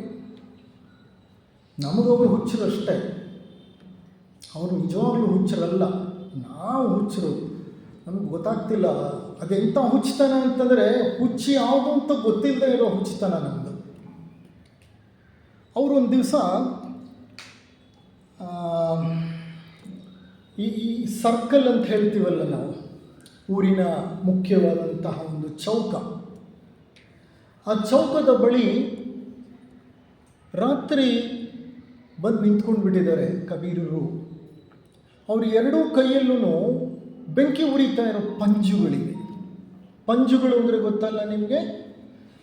ಹಿಂದಿನ ಕಾಲದಲ್ಲಿ ದೇವರ ಮೆರವಣಿಗೆ ಹೋಯಿತು ಅಂತಂದರೆ ಬಟ್ಟೆನಲ್ಲಿ ಪಂಜು ಮಾಡಿ ಮೇಲೊಂದು ಸ್ವಲ್ಪ ಎಣ್ಣೆ ಸುರಿದು ಬೆಂಕಿ ಅಂಟಿಸಿ ಪಲ್ಲಕ್ಕಿ ಪಕ್ಕದಲ್ಲಿ ಅದನ್ನ ಎತ್ಕೊಂಡು ಹೋಗ್ತಿದ್ರು. ಆ ಥರ ಎರಡು ಕೈಯಲ್ಲೂ ಪಂಜುಗಳಿದೆ, ಬೆಂಕಿಯ ಪಂಜುಗಳು ಇಟ್ಕೊಂಡು ಜೋರಾಗಿ ಕೂಗ್ತಾ ಇದ್ದಾರೆ ಹುಚ್ಚರಂತೆ. ಯಾರು ತಮ್ಮ ಮನೆಯನ್ನು ಸುಡಲು ಸಿದ್ಧರಿದ್ದೀರೋ ತಕ್ಷಣ ಎದ್ದು ಹೊರ ಬನ್ನಿ, ನನ್ನೊಡನೆ ಬನ್ನಿ ಅಂತ. ಯಾರು ತಮ್ಮ ಮನೆಯನ್ನು ಸುಡಲು ಸಿದ್ಧರಿದ್ದೀರೋ ತಕ್ಷಣ ಎದ್ದು ಬನ್ನಿ ಅಂತ ಜೋರಾಗಿ ಕೂಗ್ತಾ ಇದ್ದಾರೆ. ಹುಚ್ಚರ್ತಾನೆ ಈ ರೀತಿ ಮಾತನಾಡೋದು. ಅಲ್ಲಿ ಓಡಾಡ್ತಿದ್ದಂತಹ ಜನ ಎಲ್ಲ ಇವನೊಬ್ಬ ದೊಡ್ಡ ಹುಚ್ಚ, ಹಾಗೆ ಅವ್ರನ್ನೆಲ್ಲ ಹುಚ್ಚರು ಅಂತಲೇ ಕರೀತಿದ್ದು. ರಾಮಕೃಷ್ಣ ಪರಮಹಂಸರನ್ನು ಹುಚ್ಚರು ಅಂತ ಕರೆದವರು ನಾವು, ಸಾಕ್ರೆಟಿಸ್ನ ಹುಚ್ಚ ಅಂತ ಕರೆದವರು ನಾವು, ಹೌದಾ ಅಲ್ವಾ? ಕಬೀರರನ್ನು ಹುಚ್ಚ ಅಂತ ಕರೆದವರು, ಶಿರ್ಡಿ ಸಾಯಿಬಾಬಾ ಅವ್ರನ್ನ ಹುಚ್ಚ ಅಂತ ಕರೆದವರು. ಅವ್ರು ತೀರಾ ಮರಣ ಹೊಂದಿದ ನಂತರ ನಮ್ಗೆ ಅರ್ಥ ಆಯಿತು ಅವರೆಲ್ಲ ಹುಚ್ಚರು ಅಂತ. ಇದು ಒಬ್ಬ ದೊಡ್ಡ ಹುಚ್ಚ, ರಾತ್ರಿ ಇಷ್ಟೊತ್ತಲ್ಲಿ ಮಾಡಲಿಕ್ಕೆ ಏನು ಕೆಲಸ ಇಲ್ವಾ, ಬಂದು ಎಲ್ಲರನ್ನೂ ಎಬ್ಬಿಸ್ತಿದ್ದಾನೆ, ಜೋರಾಗಿ ಕೂಕೋತಿದ್ದಾನೆ ಅಂತ. ಆದರೆ ಅವ್ರ ಮಾತುಗಳನ್ನು ಅರ್ಥ ಮಾಡ್ಕೊಳ್ಳೋ ಶಕ್ತಿ ಇವ್ರು ಯಾರಿಗೂ ಇರಲಿಲ್ಲ. ಕಾರಣ ಏನಂದರೆ ಅವರ ಪ್ರಜ್ಞೆ ಒಂದು ಉನ್ನತ ಮಟ್ಟದಲ್ಲಿ ಕೆಲಸ ಮಾಡ್ತಿತ್ತು. ಸೂಫಿ ಸಂತರ ಪ್ರಜ್ಞೆ ಆತ್ಮ ಪ್ರಜ್ಞೆ, ಅದು ದೇಹ ಪ್ರಜ್ಞೆಯಲ್ಲ, ಪ್ರಪಂಚ ಪ್ರಜ್ಞೆಯಲ್ಲ. ಅದು ಈ ಎರಡೂ ಪ್ರಜ್ಞೆಗಳಿಂದ ಬಿಡಿಸಿಕೊಂಡು ಮೇಲೇರಿದ ಒಂದು ಉನ್ನತ ಆತ್ಮ ಪ್ರಜ್ಞೆ. ಆ ಪ್ರಜ್ಞೆಯನ್ನು ತಲುಪಿದ ವ್ಯಕ್ತಿ ಮಾತನಾಡುವಂತಹ ಮಾತುಗಳು ನಮಗೆ ಹಾಗೆ ಅನಿಸೋದು ಹುಚ್ಚುತನ ಅಂತ ಅನಿಸುತ್ತೆ. ಅವರು ನಿಜವಾಗ್ಲೂ ಏನು ಹೇಳ್ತಿದ್ರು ಗೊತ್ತಾ? ಯಾರು ತಮ್ಮ ಮನೆಯನ್ನು ಸುಡಲು ಸಿದ್ಧರಿದ್ದೀರೋ ತಕ್ಷಣ ಹೊರಗೆ ಬನ್ನಿ ಅಂತ. ಅವ್ರು ಹೇಳ್ತಾ ಇದ್ದಿದ್ದು ನಾವು ಕಟ್ಕೊಂಡಿರುವಂತಹ ಕಲ್ಲು ಮಣ್ಣು ಗಾರೆಗಳಿಂದಾದ ಮನೆ ಅಲ್ಲ. ಅವ್ರು ಯಾವ ಮನೆಯನ್ನು ಸೂಚಿಸಿ ಹೇಳ್ತಿದ್ರು ಅಂತಂದರೆ, ನಾವು ಕಟ್ಕೊಂಡಿರುವಂತಹ ಅಹಂನ ಮನೆ, ಅಹಂಕಾರದ ಮನೆ. ನಮ್ಮ ಅಹಂ ಇದೆಯಲ್ಲ, ಅದು ಹಲವಾರು ರೀತಿಯಲ್ಲಿ ವ್ಯಕ್ತವಾಗುತ್ತೆ. ದೇಹಾಭಿಮಾನ, ದೇಶಾಭಿಮಾನ, ಕಾಲಾಭಿಮಾನ, ನಮ್ಮ ಸಂಪತ್ತು, ನಮ್ಮ ಕೀರ್ತಿ, ಅಧಿಕಾರ, ಇವುಗಳ ಮೇಲಿರೋ ಅಭಿಮಾನ, ಇವೆಲ್ಲನೂ ಅಹಮ್ಮೆ. ಇವೆಲ್ಲ ಅಭಿಮಾನದಿಂದ ಹುಟ್ಟೋದೆ. ಈ ಅಭಿಮಾನಗಳಿಂದ ಮಾಡಲ್ಪಟ್ಟ ಒಂದು ಮನೆಯನ್ನು ನಾವು ಕಟ್ಕೊಂಡಿದ್ದೀವಿ. ಈ ಮನೆಯೇ ನಮಗೆ ಗೊತ್ತಿರೋ ಮನೆ. ಅಹಂನ ಮೀರಿ ಆ ಪರಮಾತ್ಮನ ಮನೆ ಇದೆಯಲ್ಲ, ನಮ್ಗೆ ಗೊತ್ತಿಲ್ಲ. ಅದಕ್ಕೆ ನಮಗದು ಹುಚ್ಚುತನ ಅಂತ ಅನಿಸಿದ್ದು. ಈ ಅಹಂನ ಮನೆಯಲ್ಲೇ ನಾವು ಸದಾ ಬಾಳಿ ಬದುಕ್ತಾ ಇರೋದು. ದೇಹಕ್ಕೆ ಸ್ವಲ್ಪ ನೋವಾಗಬಾರ್ದು. ಯಾವ ರೀತಿ ನಾವು ಪ್ರತಿಕ್ರಿಯಿಸ್ತೀವಿ ಗಮನಿಸಿ ನೋಡಿ. ನಮ್ಮ ರೂಪದ ಬಗ್ಗೆ ನಮಗೆ ಎಂಥ ಮದ ಇದೆ, ಅಷ್ಟ ಮದಗಳಲ್ಲಿ ರೂಪಮದ ಒಂದು. ಅಭಿಮಾನ ಅನ್ನೋದು ಅನೇಕ ಸೂಕ್ಷ್ಮ ರೂಪಗಳಲ್ಲಿ ನಮ್ಮಲ್ಲಿ ಉಳಿದಿದೆ. ಈ ಅಭಿಮಾನವೇ ಅಹಂಕಾರಕ್ಕೆ ಕಾರಣ. ಈ ಅಭಿಮಾನ ಅಹಂಕಾರ ಎರಡಕ್ಕೂ ಕಾರಣ ಅವಿವೇಕ. ಯಾವುದು ಸರಿ ಯಾವುದು ತಪ್ಪು ಗೊತ್ತಿಲ್ಲ. ಅವಿವೇಕಕ್ಕೆ ಕಾರಣ ಮೂಲತಃ, ಅವಿವೇಕಕ್ಕೆ ಮೂಲ ಕಾರಣ ಅವಿದ್ಯೆ. ಅವಿದ್ಯೆಯಿಂದ ಅವಿವೇಕ, ಅವಿವೇಕದಿಂದ ಅಭಿಮಾನ, ಅಭಿಮಾನದಿಂದ ಅಹಂಕಾರ, ಅಹಂಕಾರದಿಂದ ರಾಗದ್ವೇಷಗಳು, ರಾಗದ್ವೇಷಗಳಿಂದ ನಾವು ಕರ್ಮಗಳನ್ನು ಮಾಡ್ತೇವೆ. ಆ ಕರ್ಮಗಳು ನಮ್ಮನ್ನು ಪುನಃ ಕರ್ಕೊಂಡು ಬರುತ್ತೆ. ಮರಣದ ನಂತರ ಪುನರ್ಜನ್ಮವನ್ನು ಪಡೆದು ಆ ಕರ್ಮಗಳನ್ನು ತೀರಿಸ್ಕೊಳ್ಳಿಕ್ಕೆ ಪುನಃ ಹುಟ್ಟುತ್ತೀವಿ. ಪುನಃ ಮತ್ತು ಅದೇ ಇದೊಂದು ವರ್ತುಲ ಅಂದರೆ ಸೈಕಲ್. ಇದನ್ನೇ ಮಾಡ್ತಾ ಇರೋದು ನಾವು. ಎಷ್ಟೋ ಜನ್ಮಗಳಿಂದ ಇದನ್ನೇ ಮಾಡ್ಕೊಂಡು ಬಂದಿರೋದು. ಈ ವರ್ತುಲವನ್ನು ಬಹಳ ಸುಂದರವಾಗಿ ಬರೆದಿಟ್ಟವರು ಶಿವಾನಂದರು, ಸ್ವಾಮಿ ಶಿವಾನಂದರು. ಅವಿದ್ಯೆಯಿಂದ ಅವಿವೇಕ, ಅವಿವೇಕದಿಂದ ಅಭಿಮಾನ, ಅಭಿಮಾನದಿಂದ ಅಹಂಕಾರ, ಅಹಂಕಾರದಿಂದ ರಾಗದ್ವೇಷಗಳು, ರಾಗದ್ವೇಷಗಳಿಂದ ಕರ್ಮಗಳು, ಕರ್ಮಗಳಿಂದ ಪುನರ್ಜನ್ಮ. ಈ ವರ್ತುಲವನ್ನು ಬಿಡಿಸ್ಕೋಬೇಕಾದದ್ದು ಎಷ್ಟು ಮುಖ್ಯ. ಅದಕ್ಕೆ ಅವರು ಹೇಳಿದ್ದು, ಯಾರು ಈ ಅಭಿಮಾನ ಅಹಂಕಾರದ ಮನೆಯನ್ನು ಕಟ್ಕೊಂಡಿದ್ದೀರೋ, ಎಲ್ಲರೂ ಕಟ್ಕೊಂಡಿದ್ದೀವಿ.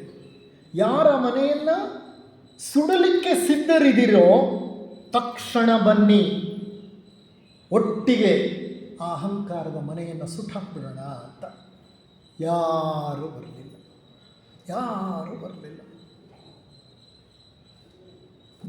ಬರೋದಿಲ್ಲ. ಯಾಕೆ ಬರಲ್ಲ ಹೇಳಿ? ಅವರನ್ನು ಅರ್ಥ ಮಾಡ್ಕೊಳ್ಳೋ ಶಕ್ತಿ ನಮಗೆ ಇಲ್ಲ. ಅವ್ರು ಏನು ಹೇಳ್ತಿದ್ದಾರೆ ಅನ್ನೋದು ಅರ್ಥ ಆದರೆ ತಾನೇ ನಮಗೆ. ಆ ಮಟ್ಟದ ಪ್ರಜ್ಞೆನೇ ನಮಗೆ ಬೆಳೆದಿಲ್ವಲ್ಲ, ಇದು ದೊಡ್ಡ ಸಮಸ್ಯೆ. ಎಂಥ ಸಮಾಜ ಸುಧಾರಕರವರು! ಅಂತಹ ಸಮಾಜ ಸುಧಾರಕರು ಶತಶತಮಾನಗಳಿಗೆ ಒಬ್ಬರಾಗಿ ಹುಟ್ಟುತ್ತಾರೆ.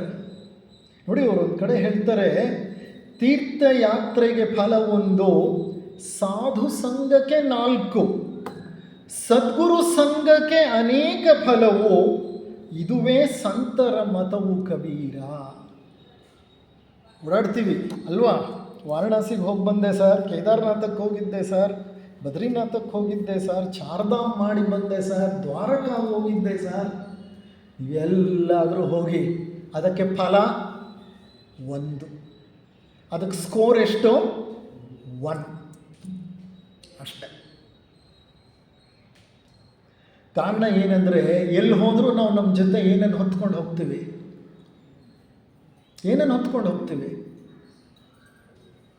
ನಾವು ಎಲ್ಲಿ ಹೋದ್ರೂ ನಾವು ಯಾವುದ್ರ ಜೊತೆಗೆ ಹೋಗ್ತೀವಿ? ನಮ್ಮ ಶರೀರದ ಜೊತೆ. ಈ ಶರೀರದ ಜೊತೆಗೆ ಅಂಟ್ಕೊಂಡಿರೋದು ಮತ್ತೊಂದು ಯಾವುದು? ಮನಸ್ಸು. ನಾವು ಎಲ್ಲಿ ಹೋದರೂ ಮನಸ್ಸನ್ನು ಹೊತ್ಕೊಂಡೇ ಹೋಗೋದು. ಮನಸ್ಸನ್ನು ಮನೇಲಿ ಬೀರುನಲ್ಲಿ ಒಳಗಿಟ್ಟು ಲಾಕ್ ಮಾಡಿ ಹೋಗೋಕ್ಕಾಗ್ತದ? ಇಲ್ಲ. ಎಲ್ಲಿ ಹೋದರೂ ಮನಸ್ಸು ಹೊತ್ಕೊಂಡು ಹೋಗ್ತೀವಿ. ಮನಸ್ಸು ಹೊತ್ಕೊಂಡು ಹೋದ್ಮೇಲೆ ರಾಗದ್ವೇಷಗಳಾದ ಇದೆ ಅಂತ ಅಂದಮೇಲೆ ಅಲ್ಲಿಗೆ ಮನಸ್ಸಿನ ಒಂದು ಚಿತ್ತ ಚಾಂಚಲ್ಯ, ಅಲ್ಲಿಗೆ ನೆಮ್ಮದಿ ಇಲ್ಲ. ಸೊ ತೀರ್ಥಯಾತ್ರೆಗೆ ಫಲವೊಂದು, ಸಾಧು ಸಂಘಕ್ಕೆ 4. ಸಾಧುಗಳ ಜೊತೆ ಸತ್ಸಂಗ. ಇಂತಹ ಸತ್ಸಂಗಕ್ಕೆ ಸ್ಕೋರ್ 4. ನೋಡಿ, ನೀವೀಗ ಡಿಸೈಡ್ ಮಾಡಿ, ವಾರಣಾಸಿಗೆ ಹೋಗ್ತೀರಾ, ಸೊಸೈಟಿಗೆ ಬರ್ತೀರಾ? ಯಾವುದು ಹೆಚ್ಚು ಶ್ರೇಯಸ್ಕರ? ಸತ್ಸಂಗಕ್ಕಿರೋಷ್ಟು ಶಕ್ತಿ ಮತ್ತೊಂದಿಲ್ಲ, ಮತ್ತೊಂದು ಯಾವ ಕೆಲಸಕ್ಕೂ ಇಲ್ಲ. ಅದಕ್ಕೆ ಶಂಕರರು ಹೇಳಿದ್ದು, ಸತ್ಸಂಗತ್ವೇ ನಿಸ್ಸಂಗತ್ವಂ, ನಿಸ್ಸಂಗತ್ವೇ ನಿರ್ಮೋಹತ್ವಂ, ನಿರ್ಮೋಹತ್ವೇ ನಿಶ್ಚಲಚಿತ್ತಃ, ನಿಶ್ಚಲಚಿತ್ತೇ ಜೀವನ್ಮುಕ್ತಿ. ಸತ್ಸಂಗಕ್ಕೆ ಅಷ್ಟು ಒಳ್ಳೆಯ ಶಕ್ತಿ ಇದೆ. ನೀವೇ ಗಮನಿಸಿ ನೋಡಿ, ಇಂಥ ಒಂದು ಸತ್ಸಂಗವನ್ನು ಅನುಭವಿಸಿ. ಇದು ಅನುಭವಿಸೋ ಮಟ್ಟ ಒಬ್ಬೊಬ್ಬರದ್ದು ಒಂದೊಂದು ಥರ ಇರುತ್ತೆ. ನೀವು ಇದರ ಸಾರವನ್ನು ಪರಿಪೂರ್ಣವಾಗಿ ಹೀರ್ಕೊಂಡು ಹೊರಗಡೆ ಹೋದರೆ ಎಷ್ಟೋ ನಿಮಿಷಗಳ ಕಾಲ ಮನಸ್ಸು ಮೌನವಾಗಿರಲಿಕ್ಕೆ ಇಷ್ಟಪಡುತ್ತೆ. ಮೌನವಾಗಿರ್ಲಿಕ್ಕೆ ಇಷ್ಟಪಡುತ್ತೆ. ಅದಕ್ಕೋಸ್ಕರನೇ ಎಲ್ಲ ಅಧ್ಯಾತ್ಮ ಸಂಸ್ಥೆಗಳು ಸತ್ಸಂಗಗಳನ್ನು ಏರ್ಪಡಿಸೋದು. ಅದರ ಲಾಭವನ್ನು ಪಡ್ಕೊಳ್ಳಿ ಜನ ಕೆಲ ಹೊತ್ತಾದರೂ ಅವರ ಪ್ರಜ್ಞೆ ಮೇಲೆ ಇರಲಿ. ಸದಾ ಸಾಂಸಾರಿಕ ಯೋಚನೆಗಳಲ್ಲಿ ತೊಡಗಿಕೊಂಡಿರೋ ಮನಸ್ಸಿಗೆ ಒಂದು ಬಿಡುಗಡೆ ಬೇಕು. ಪ್ರಜ್ಞೆ ಮೇಲೆ ಇರಬೇಕು, ಪ್ರಜ್ಞೆ ವಿಶಾಲವಾಗಬೇಕು, ಪ್ರಜ್ಞೆ ವ್ಯಾಪಕವಾಗಬೇಕು, ಮನಸ್ಸು ಹಗುರವಾಗಬೇಕು, ಮನಸ್ಸು ಪಾರದರ್ಶಕವಾಗಬೇಕು, ಮನಸ್ಸು ತಿಳಿಯಾಗಬೇಕು. ಯಾವಾಗ ಮನಸ್ಸು ಪಾರದರ್ಶಕವಾಗಿ ತಿಳಿಯಾಗತ್ತೋ ಅದು ಕನ್ನಡಿಯಾದ ಹಾಗೆ ಆಗತ್ತೆ. ಸಂತರ ಮನಸ್ಸು ಕನ್ನಡಿ. ಕನ್ನಡಿ ಏನು ಕೆಲಸ ಮಾಡುತ್ತೆ ನೋಡಿ. ಯಾರೇ ಅದ್ರ ಮುಂದೆ ಹೋಗಿ ನಿಂತ್ಕೊಂಡ್ರು ಆ ಇಮೇಜಲ್ಲಿ ಬರುತ್ತೆ. ಆದರೆ ಆ ವ್ಯಕ್ತಿನೋ ಆ ವಸ್ತುನೋ ಆ ಸ್ಥಳ ಬಿಟ್ಟ ತಕ್ಷಣ ಏನಾದರೂ ಇರುತ್ತಾ ಅಲ್ಲಿ? ಏನೂ ಇರಲ್ಲ. ಅಂದರೆ ಅದರ ಮುಂದೆ ಏನು ಬಂತೋ ಅದನ್ನು ಅದು ಪ್ರಕಟಿಸುತ್ತೆ.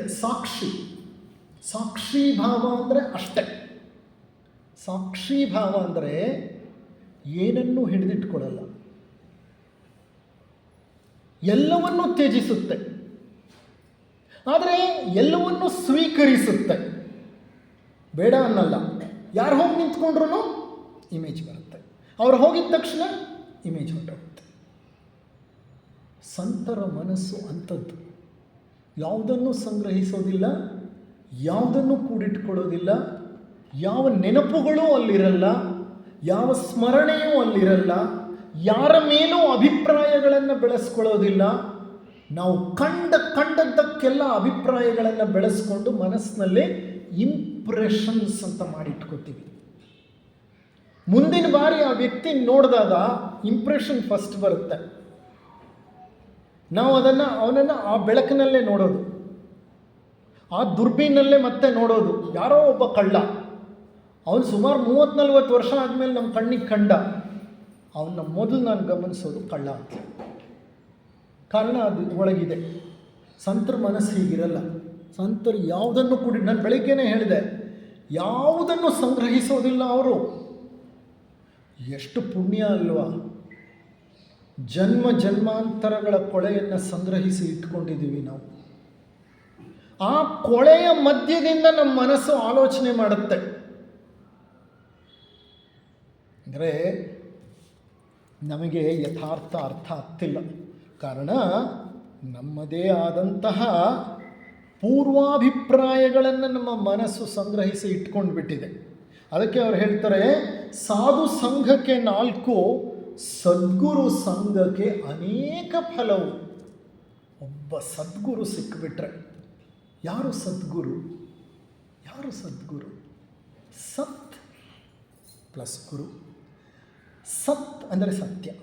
ಸತ್ಯವನ್ನು ನಮಗೆ ಪರಿಚಯಿಸುವ ಗುರು. ಆತ ಹೇಗೆ ಪರಿಚಯಿಸ್ತಾನೆ? ನೋಡಪ್ಪ ಇದೇ ಸತ್ಯ, ನೋಡಿಬಿಡು ಅಂತ ಫೋಟೋ ತೋರಿಸ್ತಾನ? ಇಲ್ಲ. ಗುರು ಏನು ಮಾಡ್ತಾನೆ? ಕೆಲವು ಅನುಭವಗಳನ್ನು ಏರ್ಪಡಿಸಿಕೊಡ್ತಾನೆ. ಅನುಭವಿಸು, ನೀನು ಇದನ್ನು ಅನುಭವಿಸ್ಬಿಟ್ಟು ಅದರಲ್ಲಿರೋ ಸತ್ಯವನ್ನು ನೀನು ಅರ್ಥ ಮಾಡ್ಕೊ. ಯಾವ ಗುರುವು ನಿಮಗೆ ಪ್ಲೇಟ್ನಲ್ಲಿ ಇಟ್ಟು ಕೊಡಲ್ಲ, ನೋಡಪ್ಪ ಇದೇ ಸತ್ಯ ಅಂತ. No guru can give it on a platter. ನೀವು ಅದನ್ನು ಕಂಡುಹಿಡ್ಕೋಬೇಕು. ಗುರುವಿನ ಕೆಲಸ ಅದಲ್ಲ. ಗುರು ಬೆಳಕನ್ನು ತೋರಿಸ್ತಾನೆ ಮಾರ್ಗದ ಮೇಲೆ. ನಡಿಬೇಕಾಗಿರೋದು ನಾವು ನಡಿಲಿಲ್ಲ ಅಂದರೆ ನಮಗೆ ಸತ್ಯದ ಮಹತ್ವ, ಸತ್ಯದ ಪರಿಚಯ ಹೇಗಾಗ್ಲಿಕ್ಕೆ ಸಾಧ್ಯ? ಖಂಡಿತ ಸಾಧ್ಯ ಇಲ್ಲ. ಯಾವ ಗುರುವೂ ಅಂತಹ ನೀಚ ಕೆಲಸವನ್ನು ಮಾಡಬಾರ್ದು.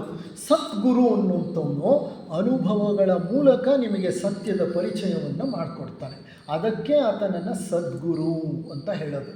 ಅಂಥ ಸದ್ಗುರುವಿನ ಸಂಘ ಸಿಕ್ಕಿಬಿಟ್ರೆ ಅದಕ್ಕೆ ಫಲ ನೂರಾರು ಸಾವಿರಾರು. ಅದಕ್ಕೆ ಹೇಳೋದು, ಜೀವನದಲ್ಲಿ ಒಬ್ಬ ಒಳ್ಳೆಯ ಗುರು, ಆ ಗುರು ಹೊರಗಿರಬೇಕು ಅಂತಲೇ ಏನಿಲ್ಲ, ಅರಿವೇ ಗುರುವಾಗಬಹುದು. ನಮ್ಮ ರಮಣ ಮಹರ್ಷಿಗಳಿಗೆ ಯಾರು ಗೊತ್ತಾ ಗುರು? ತಿರುವಣ್ಣಾಮಲೈ ಬೆಟ್ಟ ಗುರು ಅವ್ರಿಗೆ.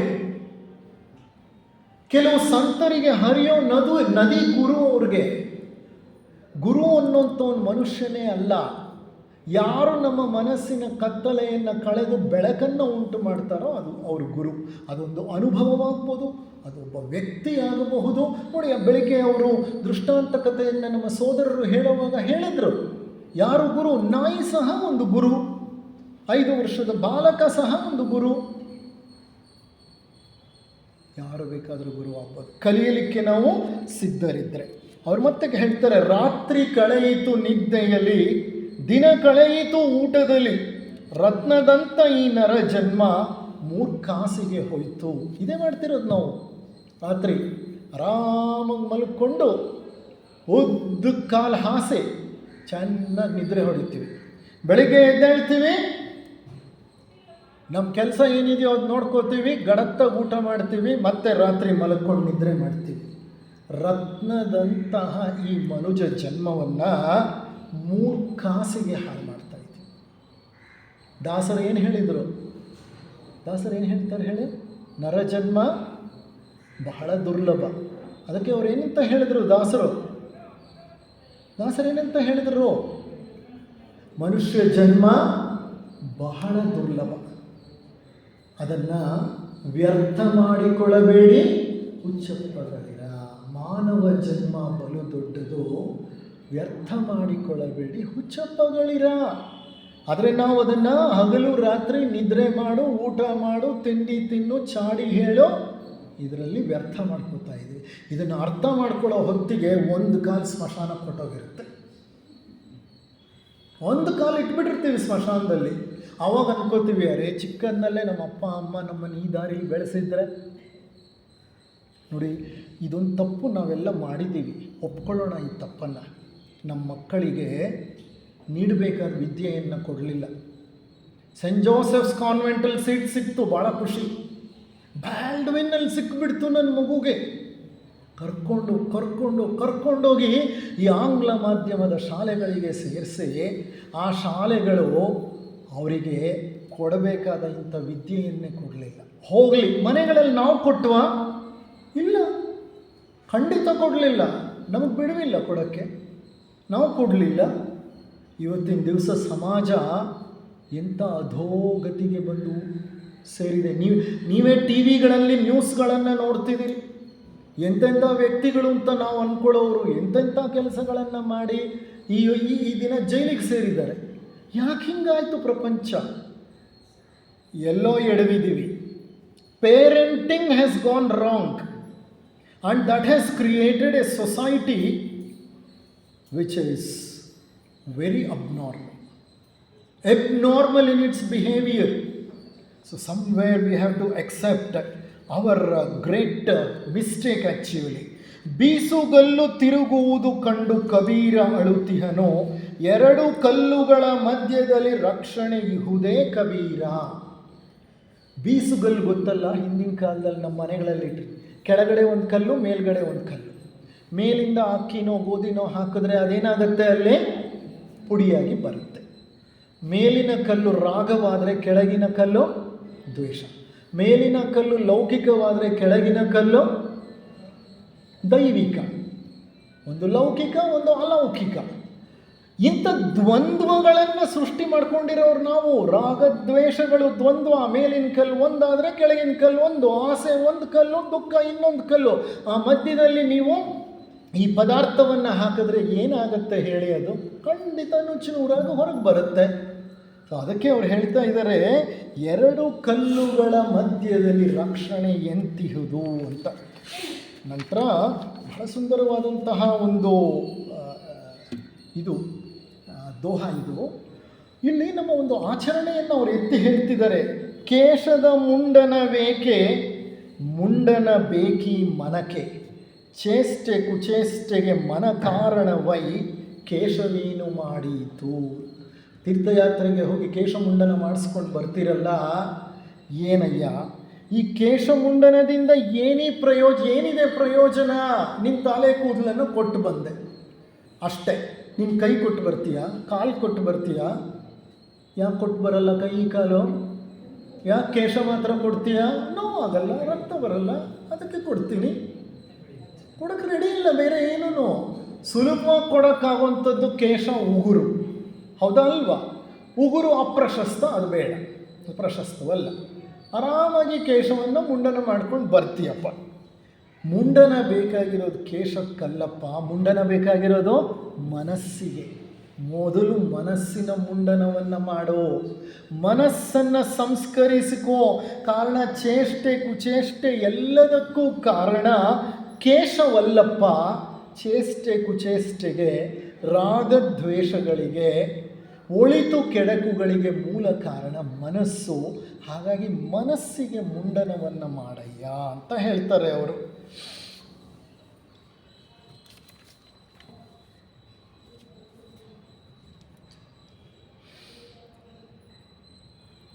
ಕೆಡುಕರನು ಹುಡುಕುತ್ತ ನಾ ಹೊರಟೆ, ಕೆಡುಕರಾರೂ ಸಿಗಲಿಲ್ಲ.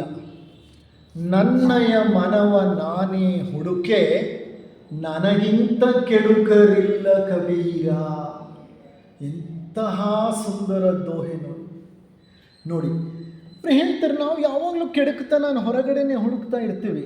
ಕೆಡುಕರೆಲ್ಲ ಹೊರಗಿದ್ದಾರೆ, ನಾನೊಬ್ಬ ಪಟ ಸದಾಚಾರಿ, ಇನ್ನೆಲ್ಲರೂ ಕೆಡುಕರು. ಕೆಡುಕರನ್ನು ಹುಡುಕ್ತಾ ಹುಡುಕ್ತಾ ಹುಡುಕ್ತಾ ಅದನ್ನು ಇನ್ನೊಬ್ಬರಿಗೆ ಹೇಳ್ಕೊಳ್ತಾ ಸಂತೋಷ ಪಡ್ತಾ ಇರ್ತೀವಿ. ಅದೊಂದು ರೀತಿಯ ಸ್ಯಾಡಿಸಮ್ ಅದು. ಅದಕ್ಕೆ ಅವ್ರು ಹೇಳ್ತಾರೆ, ಕಬೀರರು ಕೆಡುಕರನ್ನು ಹುಡುಕ್ತಾ ಹೊರಟ್ರಂತೆ. ಎಲ್ಲೆಲ್ಲಿ ಹುಡುಕಿದ್ರು ಒಬ್ಬ ಕೆಡುಕ ಸಿಕ್ಕಲಿಲ್ಲ. ಅವರಿಗೆ ಸಾಕಾಗೋಯ್ತು, ಎಲ್ಲರೂ ಒಳ್ಳೆಯವರು, ಎಲ್ಲೂ ಕೆಡುಕರು ಕಾಣಿಸ್ತಿಲ್ಲ ಅಂತ ತಮ್ಮ ಮನಸ್ಸನ್ನೇ ಹುಡುಕ್ತಾ ಹೋದರೆ ಅವ್ರಿಗೆ ಅರ್ಥ ಆಯ್ತಂತೆ, ನನಗಿಂತ ಕೆಡುಕರಿಲ್ಲ ಕಬೀರ. ನೋಡಿ, ಎಲ್ಲ ಊರೆಲ್ಲ ಸುತ್ತಿ ಕೊನೆಗೆ ಎಲ್ಲಿಗೆ ಬಂದರು? ಅವ್ರ ಬುಡಕ್ಕೆ ಬಂದರು. ಅವ್ರ ಬುಡಕ್ಕೆ ಬಂದಾಗ ಗೊತ್ತಾಯಿತು, ನಾನೆಂಥ ಪಾಪಿಷ್ಟ, ನನಗಿಂತ ಪಾಪಿಷ್ಟ ಇನ್ನೊಬ್ಬ ಇರಲಿಕ್ಕೆ ಸಾಧ್ಯನಾ? ಕಬೀರರೇ ನನಗಿಂತ ಕೆಡುಕ ಇನ್ನೊಬ್ಬರು ಇಲ್ಲ ಅಂತಂದರೆ ಇನ್ನು ನಮ್ಮಂಥವ್ರು ಪಾಡಿ. ಬಸವಣ್ಣನವರು ಅದೇ ಮಾತನ್ನೇ ಹೇಳಿದ್ದು, ಎನಗಿಂತ ಕಿರಿಯರಿಲ್ಲ, ಶಿವಶರಣರಿಗಿಂತ ಹಿರಿಯರಿಲ್ಲ. ಎಂತಹ ಒಂದು ವಿನಮ್ರ ಭಾವ ಅವರಲ್ಲಿ ಮನೆ ಮೂಡಿತ್ತು ನೋಡಿ. ದೇಹದಾರಿ ಯಾರೇ ಇರಲಿ ದಂಡವ ತೆರಬೇಕು, ಅಜ್ಞಾನಿ ತೆರುವನು ರೋಧಿಸುತ್ತಾ, ಜ್ಞಾನಿಯು ನಗು ನಗುತ್ತಾ. 4 ಸಾಲು. ಯಾರೇ ದೇಹ ಹೊತ್ಕೊಂಡು ಈ ಜಗತ್ತಿನಲ್ಲಿ ಹುಟ್ಟಿದ್ರೂ ಅವರು ಖಂಡಿತವಾಗಿಯೂ ಕರ್ಮನ ಕಳ್ಕೊಳ್ಳೇಬೇಕು, ಕರ್ಮ ಸವಿಸಲೇಬೇಕು. ಕರ್ಮ ಸವಿಸ್ಲಿಕ್ಕೆ ನಾವಿಲ್ಲಿ ಬರೋದು. ಅದಕ್ಕೆ ಅವ್ರೇನು ಹೇಳ್ತಿದ್ದಾರೆ, ದೇಹದಾರಿ ಯಾರೇ ಇರಲಿ ದಂಡವ ತೆರಬೇಕು. ಏನು ದಂಡ? ನಮ್ಮ ಕರ್ಮಗಳಿಗೆ ಏನು ಫಲ ಉಂಟೋ ಆ ಫಲವನ್ನು ಪಡಿಲೇಬೇಕು. ಒಳ್ಳೆ ಕರ್ಮಗಳಾದರೆ ಒಳ್ಳೆ ಫಲಿತಾಂಶ, ಕೆಟ್ಟ ಕರ್ಮಗಳಾದರೆ ಕೆಟ್ಟ ಫಲಿತಾಂಶ ಅನುಭವಿಸಲೇಬೇಕು. ಅದಕ್ಕೆ ಸುಖ ದುಃಖ ಎರಡೂ ಇರೋದು. ದುಷ್ಕರ್ಮದ ಫಲವನ್ನು ಗಳಿಸಿ ದೇವರ ಹಳಿಯದಿರೈ. ಮಾಡಿದ್ದೆಲ್ಲ ಅಜ್ಞಾನಿ ತೆರುವನು ರೋಧಿಸುತ್ತಾ, ಜ್ಞಾನಿಯು ನಗು ನಗುತ್ತಾ. ಅಜ್ಞಾನಿ ಏನು ಮಾಡ್ತಾನೆ? ಕರ್ಮ ಸವಿಯುವಾಗ ಅಳ್ತಾ ಇರ್ತಾನೆ. ಇದು ಹೀಗೆ ನಾವು ನಮ್ಮ ಜೀವನಗಳಲ್ಲಿ ನಾವು ಬಹಳ ಮಟ್ಟಿಗೆ ನೋಡಿದ್ದೀವಿ. ನಮಗೆ ಕಷ್ಟ ಬಂದರೆ, ನಮಗೆ ತೊಂದರೆ ಆದರೆ, ನಮಗೆ ಸಂಕಟ ಉಂಟಾದರೆ, ನಮಗೆ ನೋವಾದರೆ, ನಮಗೆ ಹರ್ಟ್ ಆದರೆ ಯಾರು ಅದಕ್ಕೆ ಕಾರಣ ಅಂತ ಹುಡುಕ್ತೀವಿ, ರೋಧಿಸುತ್ತೇವೆ, ಅಳುತ್ತೇವೆ, ದುಃಖ ಪಡ್ತೇವೆ, ಯಾತನೆಯನ್ನು ಅನುಭವಿಸ್ತೇವೆ. ಅವರಿಂದ ಹಿಂಗಾಯಿತು, ಇವರಿಂದ ಹಾಗಾಯಿತು, ಮತ್ತೊಬ್ಬರಿಂದ ಹಿಂಗಾಯಿತು, ತುಂಬ ನೋವನ್ನು ಉಂಟು ಮಾಡ್ಕೋತೇವೆ. ಹೌದಾ? ಇದು ಅಜ್ಞಾನಿಯ ಕೆಲಸ. ಕಾರಣ ಅವರು ನಮಗೆ ನೋವು ಉಂಟು ಮಾಡಿದ್ದು ನಾವು ಹೊತ್ಕೊಂಡು ಬಂದಿರೋ ಕರ್ಮ. ಆ ಕರ್ಮವನ್ನು ಏನು ಮಾಡಬೇಕಾಗಿತ್ತು? ನಗುತ್ತಾ ಸ್ವೀಕರಿಸಬೇಕಾಗಿತ್ತು. ಆದರೆ ನಾವೇನು ಮಾಡಿದ್ವಿ? ಹತ್ತು ಕರೆದ್ವಿ. ಹತ್ತು ಕರೆದು ರಂಪ ಮಾಡಿ, ಜಗಳ ಮಾಡಿ, ವ್ಯರ್ಥ ಪ್ರಲಾಪವನ್ನು ಮಾಡಿ ಒಂದು ದೊಡ್ಡ ರಣರಂಗವನ್ನೇ ಏರ್ಪಡಿಸಿಕೊಂಡ್ಬಿಟ್ಟು ಮನಸ್ಸನ್ನು ಒಂದು ಕ್ಷಣದಲ್ಲಿ ರಣರಂಗವನ್ನಾಗಿ ಮಾಡ್ಕೋಬಹುದು. ಆದರೆ ಅದೇ ಮನಸ್ಸನ್ನು ಒಂದು ಹೂದೋಟವನ್ನಾಗಿ ಮಾಡೋದು ಬಹಳ ಕಷ್ಟ. ಸಿದ್ದೇಶ್ವರ ಸ್ವಾಮಿಗಳು ಹೇಳ್ತಾರೆ, ಅಯ್ಯ ನಿನ್ನ ಮನಸ್ಸು ಬಹಳ ಸುಂದರವಾದಂಥ ಸ್ಥಳ, ಅದನ್ನು ನೀನು ಒಂದು ಹೂದೋಟವನ್ನಾಗಿ ಬೇಕಾದರೆ ಮಾಡ್ಕೋಬಹುದು, ಅಥವಾ ಒಂದು ರಣರಂಗವನ್ನಾಗಿ ಬೇಕಾದರೂ ಮಾಡ್ಕೋಬೋದು. ಅದು ನಿನ್ನ ಕೈಯಲ್ಲಿದೆ, ಅದು ನಿನ್ನ ಒಂದು ಕರ್ಮ. ನಿನ್ನ ಮನಸ್ಸನ್ನು ಹೂದೋಟವನ್ನಾಗಿ ಮಾಡ್ತೀಯಾ ಅಥವಾ ರಣರಂಗವನ್ನಾಗಿ ಮಾಡ್ತೀಯಾ, ನೀನೇ ತೀರ್ಮಾನ ಮಾಡು. ನೋಡಿ ಎಷ್ಟು ಸುಂದರವಾದಂಥ ದೋಹೆಗಳು, 4 ಸಾಲಿನ ದೋಹೆಗಳು ಕನ್ನಡ ಭಾಷೆಯಲ್ಲಿ. ನೀವು ರಾಮಕೃಷ್ಣಾಶ್ರಮಕ್ಕೆ ಹೋದರೆ ಅಲ್ಲಿ ಬುಕ್ ಸ್ಟೋರ್ನಲ್ಲಿ ಕಬೀರ ಬೀರಿದ ಬೆಳಕು ಅಂತ ಒಂದು ಪುಸ್ತಕ ಸಿಕ್ಕತ್ತೆ, ಚಿಕ್ಕ ಪುಸ್ತಕ, ಸುಮಾರು ದೋಹೆಗಳಿದೆ. ಅದು ನಾನು ಮೊನ್ನೆ ಒಂದು ಕೊಂಡ್ಕೊಂಡು ಬಂದೆ ಹೋಗಿ, ಒಂದು 3-4 ದಿವಸದ ಹಿಂದೆ. ನೀವು ಯೂಟ್ಯೂಬ್ ಓಪನ್ ಮಾಡಿದ್ರೆ ಕಬೀರ ಬೀರಿದ ಬೆಳಕು ಪಾರ್ಟ್ 1 ಪಾರ್ಟ್ 2 ಅಂತ 2 ಇದೆ. ಪುರುಷೋತ್ತಮಾನಂದಜಿಯವರೇ ಹಾಡಿರೋದು. ಯಾವ ಒಂದು ಉನ್ನತ ಪ್ರಜ್ಞೆ ಅವರಲ್ಲಿತ್ತು. ಅವರ ಧ್ವನಿ, ಕಂಠ, ಹಾವ ಭಾವ ಕೇಳ್ತಾ ಇದ್ದರೆ ಲೀನವಾಗಿ ಹೋಗ್ತೀರಿ. ಟಿ ವಿ ಮುಂದೆ ಕೂತ್ಕೊಂಡು ಆ ಸೀರಿಯಲ್ಗಳನ್ನು ನೋಡೋ ಬದಲು ದಯವಿಟ್ಟು ಇಂಥ ಕೆಲಸ ಮಾಡಿ. ಓಕೆ, ಇಂಥ ಕೆಲಸ ಮಾಡಿ. YouTube, click of A button, YouTube ಸಿಗುತ್ತೆ. ಯೂಟ್ಯೂಬ್ಗೆ ಹೋಗಿ ಕಬೀರ ಬೀರಿದ ಬೆಳಕು, ಬೇಡ ಪುರುಷೋತ್ತಮಾನಂದಜಿಯವ್ರದ್ದು ಎಲ್ಲ ಭಜನೆಗಳು, ಎಲ್ಲ ಹಾಡುಗಳು ಎಷ್ಟು ಚೆನ್ನಾಗಿದೆ ಗೊತ್ತಾ. ಮಹಾತ್ಮ ಅಥವಾ ಅವರನ್ನು ನಾನು ಬೆಳಗಾಂನಲ್ಲಿ ನೋಡಿದ್ದೆ. ಬೆಳಗಾಂನಲ್ಲಿ ಒಂದು ರಾಮಕೃಷ್ಣ ಮಠ ಇದೆ, ಫೋರ್ಟಲ್ಲಿ. ನಾನು ಬೆಳಗಾಂನಲ್ಲಿ 1-2 ವರ್ಷ ಕೆಲಸ ಮಾಡ್ತಿದ್ದೆ ಅಲ್ಲಿ KLEನಲ್ಲಿ. ಅವಾಗ ಹೋಗ್ತಿದ್ದೆ ಅಲ್ಲಿದ್ದರು ಪುರುಷೋತ್ತಮಾನಂದಜಿ. ಅವ್ರ ಜೊತೆ ಇರೋದೇ ಅದೇನೋ ಒಂದು ಪುಣ್ಯ. ಅದು ಅವ್ರ ಜೊತೆ ಕೂತ್ಕೊಂಡ್ರೆ ಆ ಸ್ಪಂದಗಳೇ ಬೇರೆ. ಅದಕ್ಕೆ ಹೇಳೋದು ಮಹಾನುಭಾವರ ಸಂಘ ಮಾಡಿ. ನೀವು ಸ್ನೇಹ ಮಾಡಿದ್ರೂ ಮಹಾನುಭಾವರ ಸ್ನೇಹ ಮಾಡಿ, ಸಹವಾಸ ಮಾಡಿದ್ರೂ ಮಹಾನುಭಾವರ ಸಹವಾಸ ಮಾಡಿ, ಹೊಡೆದಾಡಿದ್ರೂ ಶ್ರೀಗಂಧದ ಜೊತೆ ಹೊಡೆದಾಡಿ. ಯಾಕೆಂದರೆ ನಿಮ್ಮ ಮೈಗೆ ಏನು ಮೆತ್ಕೊಳ್ಳುತ್ತೆ? ಶ್ರೀಗಂಧನೇ ಮೆತ್ಕೊಳ್ಳುತ್ತೆ. ಹೊಡೆದಾಡಿದ್ರೂ ಶ್ರೀಗಂಧದ ಜೊತೆ ಹೊಡೆದಾಡಿ, ಕಾರಣ ಗಂಧ ನಿಮ್ಮ ಮೈಗೆ ಮೆತ್ಕೊಳ್ಳುತ್ತೆ. ಅದರಿಂದ ನಿಮ್ಮ ಸಾವಿರಾರು ಜನ್ಮಗಳ ಆ ಪಾಪ ಫಲ ಏನಿದೆ ಅದನ್ನು ನೀವು ತೀರಿಸ್ಕೊಳ್ಳಿಕ್ಕೆ ಅನುಕೂಲವಾಗುತ್ತೆ. ಇಷ್ಟು ಹೇಳ್ತಾ ಇಂದಿನ ಈ ಕಾರ್ಯಕ್ರಮದ ಕೊನೆಯ ಭಾಗ ಇದು. ನಮ್ಮ ಕೊನೆಯ ಹಿತನುಡಿಗಳು. ಸೋದರ ಜಗದೀಶ್ರವರು ಈ ಒಂದು ಕಾರ್ಯಕ್ರಮದ ಸಂದೇಶ ಏನಿದೆ, ಬಾಟಮ್ ಲೈನ್ ಏನು, ಇದರ ಅತಿ ಮುಖ್ಯವಾದಂತಹ ಒಂದು ಮೆಸೇಜ್ನ ನಿಮಗೆ ನೀಡ್ತಾರೆ. We call it as carry home message. Carry home. ಇನ್ನು ಮನೆಗಳಿಗೆ ಹೋಗ್ತೀರಿ, ನೀವು ಮನೆಗೆ ಹೋಗುವಾಗ ನೀವು ಮನಸ್ಸಿನಲ್ಲೇ ಒಂದು ಸಂದೇಶವನ್ನು ಹೊತ್ಕೊಂಡು ಹೋಗಬೇಕು. ಆ ಸಂದೇಶವನ್ನು ಅವರು ನಿಮಗೆ ನೀಡ್ತಾರೆ.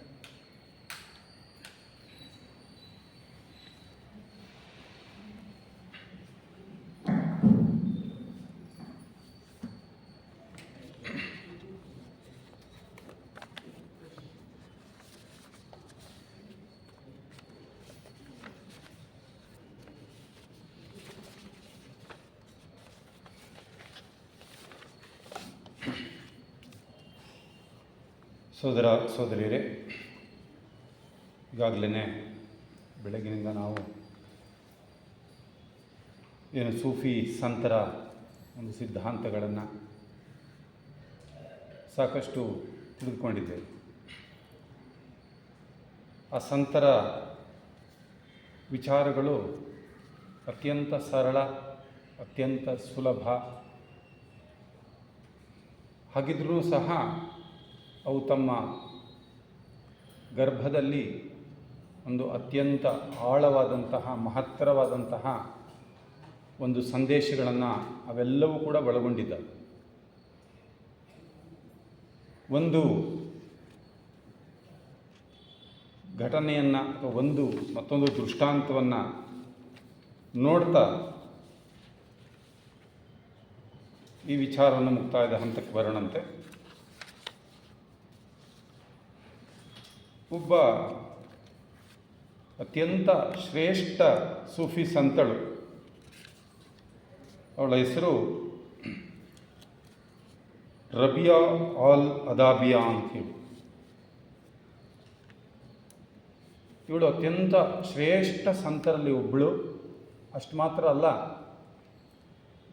ಅನೇಕರು ಆ ಮಾರ್ಗಕ್ಕೆ ಬರೋದಕ್ಕೆ ಅವಳು ಪ್ರೇರೇಪಣೆಯನ್ನು ನೀಡಿದಂತಹ ಒಬ್ಬ ಮಹಾನ್ ಸಂತೆ. ಅವಳ ಜೀವನದ ಒಂದು ಸಂದರ್ಭವನ್ನು ನಾವು ನೋಡ್ತಾ ಹೋದರೆ, ಸುಂದರ ಸಂಸಾರ, ರಬಿಯಾಳ ಸಂಸಾರ, ಅನುರೂಪನಾದ ಗಂಡ, 2 ಅವಳಿ ಮಕ್ಕಳು ಅವಳಿಗೆ. ಸುಂದರವಾದಂತಹ ಮಕ್ಕಳು ಇಬ್ಬರು ಕೂಡ ಬಹಳ ಒಳ್ಳೆಯ ಮಕ್ಕಳು. ಹೀಗೇನೆ ಕಾಲ ಮುಂದುವರಿತಾ ಅವರಿಬ್ಬರೂ ಕೂಡ ತುಂಬು ಪ್ರಾಯಕ್ಕೆ ಬರ್ತಾರೆ. ಸುಮಾರು 18 ವರ್ಷಗಳ ಪ್ರಾಯ ಮಕ್ಕಳಿಗೆ. ತಂದೆ ಹೊರಗೋದಾಗ ತನ್ನ ತಂದೆಯ ಎಲ್ಲ ಕಾರ್ಯಭಾರವನ್ನು ನಿರ್ವಹಿಸುವಂತಹ ಒಂದು ಸ್ಥಿತಿನಲ್ಲಿ ಅವರಿದ್ದಾರೆ ಇಬ್ಬರು ಮಕ್ಕಳು ಕೂಡ. ಹೀಗೆ ಒಂದು ದಿನ ಅವರು ರೈತರ ಕೆಲಸ ಮಾಡ್ತಾ ಇದ್ದಂಥವರು. ಆ ಮಕ್ಕಳಿಬ್ಬರೂ ಕೂಡ ತಂದೆ ಇಲ್ಲದೇ ಇರೋ ಸಮಯದಲ್ಲಿ ತಮ್ಮ ಜಮೀನುಗಳಿಗೆ ಹೋಗಿದ್ದಾರೆ. ಹುಲ್ಲಿನ ಹೊರೆಗಳನ್ನು ಕೊಯ್ದು ಹೊತ್ತುಕೊಂಡು ಬರ್ತಾ ಇದ್ದಾರೆ. ಬರುವಾಗ ಮಾರ್ಗ ಮಧ್ಯದಲ್ಲಿ ಬೋರ್ಗರೆಯುವ ಒಂದು ಮಳೆ ಪ್ರಾರಂಭವಾಗಿದೆ. ಆ ಮಳೆಯಿಂದ ಆಶ್ರಯ ಪಡೀಲಿಕ್ಕೋಸ್ಕರ ಅವರು ಒಂದು ಮರದ ಕೆಳಗಡೆ ನಿಂತ್ಕೊಂಡಿದ್ದಾರೆ. ದುರದೃಷ್ಟವಶಾತ್ ಭೀಕರವಾದಂಥ ಒಂದು ಸಿಡಿಲು ಬಡಿದಿದೆ. ಆ ಇಬ್ಬರು ಮಕ್ಕಳು ಕೂಡ ಅಲ್ಲೇ ಸತ್ತು ಹೋಗ್ತಾರೆ. ಆ ರುಬಿಯಾಳ ಇಡೀ ಕುಟುಂಬವನ್ನು ಆ ಅಕ್ಕಪಕ್ಕದ ಎಲ್ಲರೂ ಕೂಡ ಅಷ್ಟು ಪ್ರೀತಿಸ್ತಾ ಇರ್ತಾರೆ. ಅಲ್ಲಿ ಅಕ್ಕಪಕ್ಕದಲ್ಲಿದ್ದಂತಹ ಜನ ಎಂಥ ಒಂದು ಘಟನೆ ನಡೆದು ಹೋಯಿತು, ಈ ಘಟನೆಯನ್ನು ನಾವು ರುಬಿಯಾಳಿಗೆ ಹೋಗಿ ಹೇಗೆ ಹೇಳೋದು, ಈ ಸಂದರ್ಭವನ್ನು ಅವಳು ಹೇಗೆ ಸ್ವೀಕರಿಸೋದಕ್ಕೆ ಅವಳಿಗೆ ಶಕ್ತಿ ಇದೆ ಅಂತ ತಮ್ಮದೇ ಆದಂಥ ರೀತಿಯಲ್ಲಿ ಆಲೋಚನೆ ಮಾಡ್ತಾರೆ. ಆದರೂ ಗತ್ಯಂತರ ಇಲ್ಲ. ಆ 2 ಶವಗಳನ್ನು ತೆಗೆದುಕೊಂಡು ಮನೆಗೆ ಹೋಗ್ತಾರೆ. ನಡೆದೆಲ್ಲ ಘಟನೆಯನ್ನು ಅವಳಿಗೆ ವಿವರಿಸ್ತಾ ಸಮಾಧಾನವನ್ನು ಕೂಡ ಮಾಡ್ತಾರೆ. ತತ್ಕ್ಷಣದಲ್ಲಿ ಸ್ವಲ್ಪ ವಿಚಲಿತಳಾದರೂ ಸಹ ಆ ಬಂದಿರುವ ಎಲ್ಲರನ್ನೂ ಕೂಡ ಅವರಿಗೆ ಕೃತಜ್ಞತೆಗಳನ್ನು ಹೇಳ್ತಾ ಒಂದು ಕೋಣೆಯಲ್ಲಿ ಆ 2 ಶವಗಳನ್ನ ಇಡ್ಲಿಕ್ಕೆ ಹೇಳಿ ಆ ಎಲ್ಲರನ್ನೂ ಕೂಡ ಅವಳು ಮನೆಗೆ ಕಳಿಸ್ಕೊಡ್ತಾರೆ. ದಯಮಾಡಿ ಯಾರೂ ಇರಬೇಡಿ, ಎಲ್ಲ ನಿಮ್ಮ ಮನೆಗಳಿಗೆ ಹೋಗಿ ಅಂಥೇಳಿ ಎಲ್ಲರನ್ನೂ ಕೂಡ ಕಳಿಸ್ಕೊಡ್ತಾರೆ ಆ ರುಬಿಯಾ. ಸುಮಾರು ಹೊತ್ತು ಕಳೀತದೆ. ಹೊರಗಡೆಗೆ ಹೋದ ಗಂಡ ಮನೆಗೆ ಬರ್ತಾನೆ. ಮನೆಗೆ ಬಂದ ತಕ್ಷಣ ಅವಳು ಸಹಜವಾಗಿ ತನ್ನ ಗಂಡನಿಗೆ ಏನೇನು ಸತ್ಕಾರಗಳನ್ನ ಮಾಡಬೇಕಾಗಿತ್ತೋ ಎಲ್ಲ ಸತ್ಕಾರವನ್ನು ಮಾಡಿ ಅವನಿಗೆ ಊಟೋಪಚಾರಗಳನ್ನ ಮಾಡಿದ ನಂತರ ಅವಳು ಒಂದು ಮಾತನ್ನು ಹೇಳ್ತಾಳೆ, ನೋಡಿ, ನನ್ನ ಇಡೀ ಜೀವನದಲ್ಲಿ ನಾನು ನಿಮ್ಮ ಹತ್ರ ಯಾವುದೊಂದು ರಹಸ್ಯವನ್ನು ಕೂಡ ಮುಚ್ಚಿಟ್ಟಿಲ್ಲ. ಆದರೆ ಒಂದು ರಹಸ್ಯವನ್ನು ನಾನು ಮುಚ್ಚಿಟ್ಟಿದ್ದೇನೆ, ಅದನ್ನು ನಾನು ಇವತ್ತು ನಿಮಗೆ ಹೇಳ್ತೇನೆ ಅಂತ ಹೇಳ್ತಾನೆ. ಅವನು ಕೇಳ್ತಾನೆ, ಅಂತ ಯಾವ ರಹಸ್ಯವನ್ನು ನೀನು ನನ್ನ ಹತ್ರ ಮುಚ್ಚಿಟ್ಟಿದೀಯಾ, ಹೇಳಮ್ಮ, ಅದೇನು ಹೇಳು ಅಂತ ಕೇಳಿದಾಗ, ಒಂದು ದಿನ ನೀವು ಮನೆಯಲ್ಲಿ ಇಲ್ಲದೇ ಇರುವಾಗ ಒಬ್ಬ ಸನ್ಯಾಸಿ ನಮ್ಮ ಮನೆಗೆ ಬಂದಿದ್ದರು. ಅವರಿಗೆ ನಾನು ಸತ್ಕಾರವನ್ನು ಮಾಡಿದ ನಂತರ ಹೋಗುವಾಗ ಅವರು, ರುಬಿಯಾ, ನಾನು ತೀರ್ಥಯಾತ್ರೆಗೆ ಹೋಗ್ತಾ ಇದ್ದೇನೆ, ನಾನು ಬರುವ ಸಮಯ ಗೊತ್ತಿಲ್ಲ, ಬರ್ತೀನೋ ಇಲ್ವೋ ಅದು ಗೊತ್ತಿಲ್ಲ, ನನ್ನ ಅಮೂಲ್ಯವಾದಂಥ 1-2 ವಸ್ತುಗಳನ್ನು ನಿನ್ನ ಹತ್ರ ಇಟ್ಟೋಗಿರ್ತೀನಿ, ನಾನು ಬಂದು ಕೇಳಿದ ಮೇಲೆ ನೀನು ಅದನ್ನು ಕೊಡಬೇಕಾಗತ್ತೆ ಅಂಥೇಳಿ ಆಗಲಿಂತ ನಾನು ಇಟ್ಕೊಂಡಿದ್ದೆ. ಇವತ್ತು ನೀವು ಇಲ್ಲದೇ ಇರೋ ಸಮಯದಲ್ಲಿ ಆ ಸನ್ಯಾಸಿಗಳು ಬಂದರು, ನನ್ನ ಪದಾರ್ಥಗಳನ್ನು ನನಗೆ ಹಿಂತಿರುಗಿಸು ಅಂತ ಅವರು ನನ್ನನ್ನು ಕೇಳಿಕೊಂಡ್ರು. ಆದರೆ ನೀವು ಇಲ್ಲದೇ ನಿಮ್ಮನ್ನು ಕೇಳ್ದೇ ನನಗೆ ಕೊಡೋದಕ್ಕೆ ಮನಸ್ಸು ಬರಲಿಲ್ಲಾಗಿ ನಾನು ಅವರಿಗೆ ದಯವಿಟ್ಟು ಸಂಜೆ ಬನ್ನಿ ಅಂತ ಹೇಳಿ ಕಳಿಸ್ದೆ. ಹೀಗಾಯ್ತಲ್ಲ, ಏನು ಮಾಡೋದು? ತಕ್ಷಣವೇ ಅವನು ರುಬಿಯಾಳ ಕಡೆಗೆ ನೋಡಿ ಹೇಳ್ತಾನೆ, ರುಬಿಯಾ, ನೀನೆಂಥ ಕೆಲಸ ಮಾಡಿದೆ? ಅವರು ನಿನ್ನ ಮೇಲಿನ ನಂಬಿಕೆಯಿಂದ ನಿನ್ನ ಬಳಿಯ ಪದಾರ್ಥಗಳನ್ನ ಇಟ್ಟು ಹೋಗಿದ್ದಾರೆ. ಅವುಗಳನ್ನ ಪುನಃ ವಾಪಸ್ ಕೊಡೋದಕ್ಕೆ ನೀನು ಮತ್ತೇಕೆ ಅವರನ್ನು ಬರಮಾಡಿಕೊಂಡೆ, ಬರಲಿಕ್ಕೆ ಹೇಳಿದೆ? ಅವರ ಪದಾರ್ಥಗಳನ್ನು ತಕ್ಷಣವೇ ಅವರಿಗೆ ಕೊಟ್ಟು ಕಳಿಸಿದಲ್ವಾ ನೀನು? ಕೊಟ್ಬಿಡಬೇಕಾಗಿತ್ತು, ತಪ್ಪು ಮಾಡಿದೆ ರುಬಿಯಾ. ಆಗ ರುಬಿಯಾ ಏನು ಮಾಡ್ತಾಳೆ, ಹೌದು ಕೊಡಬೇಕಾಗಿತ್ತು. ಆ ಕೊಡಬೇಕಾದಂತಹ ಪದಾರ್ಥಗಳು ಯಾವುದು ಅಂತ ನಿಮಗೆ ತೋರಿಸ್ತೇನೆ ಬನ್ನಿ ಅಂತೇಳಿ ಆ ರೂಮಿನಲ್ಲಿ ತನ್ನ 2 ಮಕ್ಕಳ ಶವವನ್ನು ಏನು ಇಟ್ಟಿರ್ತಾಳಲ್ಲ, ಆ ಬಟ್ಟೆಯನ್ನು ಮುಚ್ಚಿರ್ತಾಳೆ. ತನ್ನ ಗಂಡನನ್ನು ಕರೆದುಕೊಂಡು ಹೋಗಿ ಆ ಶವದ ಮೇಲಿನ ಬಟ್ಟೆಯನ್ನು ತೆಗಿತಾ ತಮ್ಮ ಮಕ್ಕಳ ಶವವನ್ನು ತನ್ನ ಗಂಡನಿಗೆ ತೋರಿಸ್ತಾಳೆ. ನೋಡಿ, ಇದೇ ಆ 2 ಅಮೂಲ್ಯವಾದಂಥ ವಸ್ತುಗಳು ಅಂತ. ಇದೇ 2 ಅಮೂಲ್ಯ ವಸ್ತುಗಳು, ಇವುಗಳನ್ನೇ ನಾನು ಹೇಳಿದ್ದು. ಒಮ್ಮೆಲೆ ಅವಕ್ಕಾಗ್ತಾನೆ ಗಂಡ. ಆದರೆ ರುಬಿಯಾ ಅವಳನ್ನು ಸಮಾಧಾನ ಮಾಡ್ತಾ ಹೇಳ್ತಾಳ್ಕೊ, ಇಷ್ಟೇ ಈ ಪ್ರಪಂಚದ ಒಂದು ಲೆಕ್ಕಾಚಾರ. ಅದಕ್ಕೋಸ್ಕರ ನಾವೇನು ತುಂಬ ತಲೆ ಕೆಡಿಸ್ಕೊಳ್ಬೇಕಾದ ಅವಶ್ಯಕತೆ ಇಲ್ಲ. ಎಲ್ಲ ಪದಾರ್ಥಗಳು ಎಲ್ಲವೂ ಭಗವಂತ ನಮ್ಮ ಹತ್ರ ಎಷ್ಟು ದಿನ ಬಿಡಬೇಕು, ಎಷ್ಟು ಹೊತ್ತು ನಮ್ಮ ಹತ್ರ ಇಟ್ಟಿರಬೇಕು, ಬಿಟ್ಟಿರಬೇಕು ಅಂತ ಎಲ್ಲವನ್ನು ನಿರ್ಧಾರ ಮಾಡಿದ್ದಾನೆ. ಅವನು ಎಷ್ಟು ದಿನ ನಮ್ಮ ಹತ್ರ ಅವುಗಳನ್ನ ಬಿಟ್ಟಿರ್ತಾನೋ ಅಥವಾ ಕೊಟ್ಟಿರ್ತಾನೋ ಇಟ್ಟಿರ್ತಾನೋ ಅಷ್ಟು ದಿನ ಚೆನ್ನಾಗಿ ನೋಡಿಕೊಳ್ಳೋದು. ಮತ್ತೆ ಕೇಳಿದಾಗ ಏನು ಮಾಡಬೇಕು? ಕೊಡಬೇಕಷ್ಟೆ. ಕೊಡಲಿಲ್ಲ ಅಂದರೆ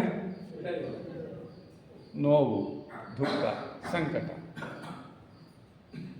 ಅದು ಇದು ಅಂತ ಇಲ್ಲ, ಯಾವುದೇ ಆಗಿರಬಹುದು, ಎಲ್ಲವೂ ಅಷ್ಟೇ.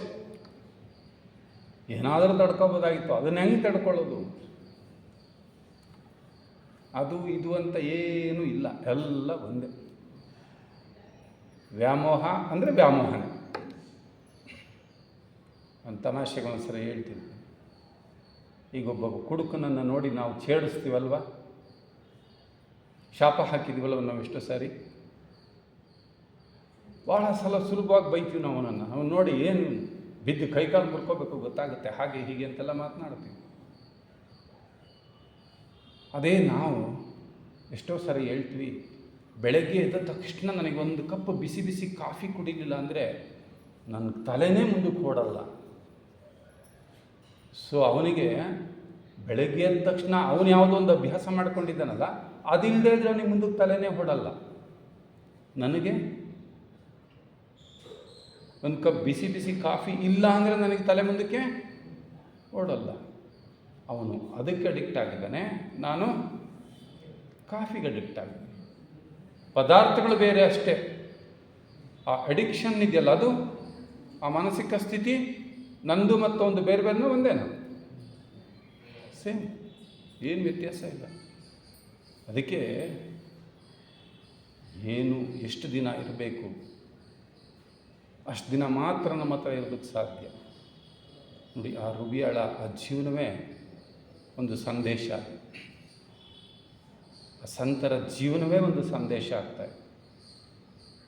ಹಾಗಾಗಿ ನಾವು ಸಾಕಷ್ಟು ವಿಚಾರಗಳನ್ನ ಕೇಳ್ತೇವೆ. ಎಷ್ಟು ಸಲ ಕೇಳಿದಾಗಲೂ ಕೂಡ ಅದರ ಬಗ್ಗೆ ನಾವೇ ಅದರ ಆಳಕ್ಕೆ ಇಳಿಯುವಂತಹ ಕನಿಷ್ಠ ಪ್ರಯತ್ನವನ್ನಾದರೂ ಕೂಡ ನಾವು ಮಾಡದೇ ಇದ್ದರೆ, ಕನಿಷ್ಠ ಪ್ರಯತ್ನ, the law of list effort ಅಂತಲೇ ಒಂದು ನಿಯಮ ಹೇಳುತ್ತೆ. The 7 loss of higher life ಅನ್ನುವಂತಹ ಒಂದು ಗ್ರಂಥದಲ್ಲಿ the law of list effort ಅನ್ನೋದು ಕೂಡ ಒಂದು ನಿಯಮ. ಇಷ್ಟೆಲ್ಲ ಕೇಳಿದ್ದೇವಲ್ಲ ನಾವು, ಕನಿಷ್ಠ ಪ್ರಯತ್ನಶೀಲರಾಗದೇ ಇದ್ದರೆ ಅದರಿಂದ ಏನು ಪ್ರಯೋಜನ ಇಲ್ಲ. ಪ್ರಯತ್ನ ಅಂದರೆ ನಿಜವಾಗಲೂ ಅದು ಆಗಬೇಕಾದ್ದೆಲ್ಲಿ ಆ ಪ್ರಯತ್ನ?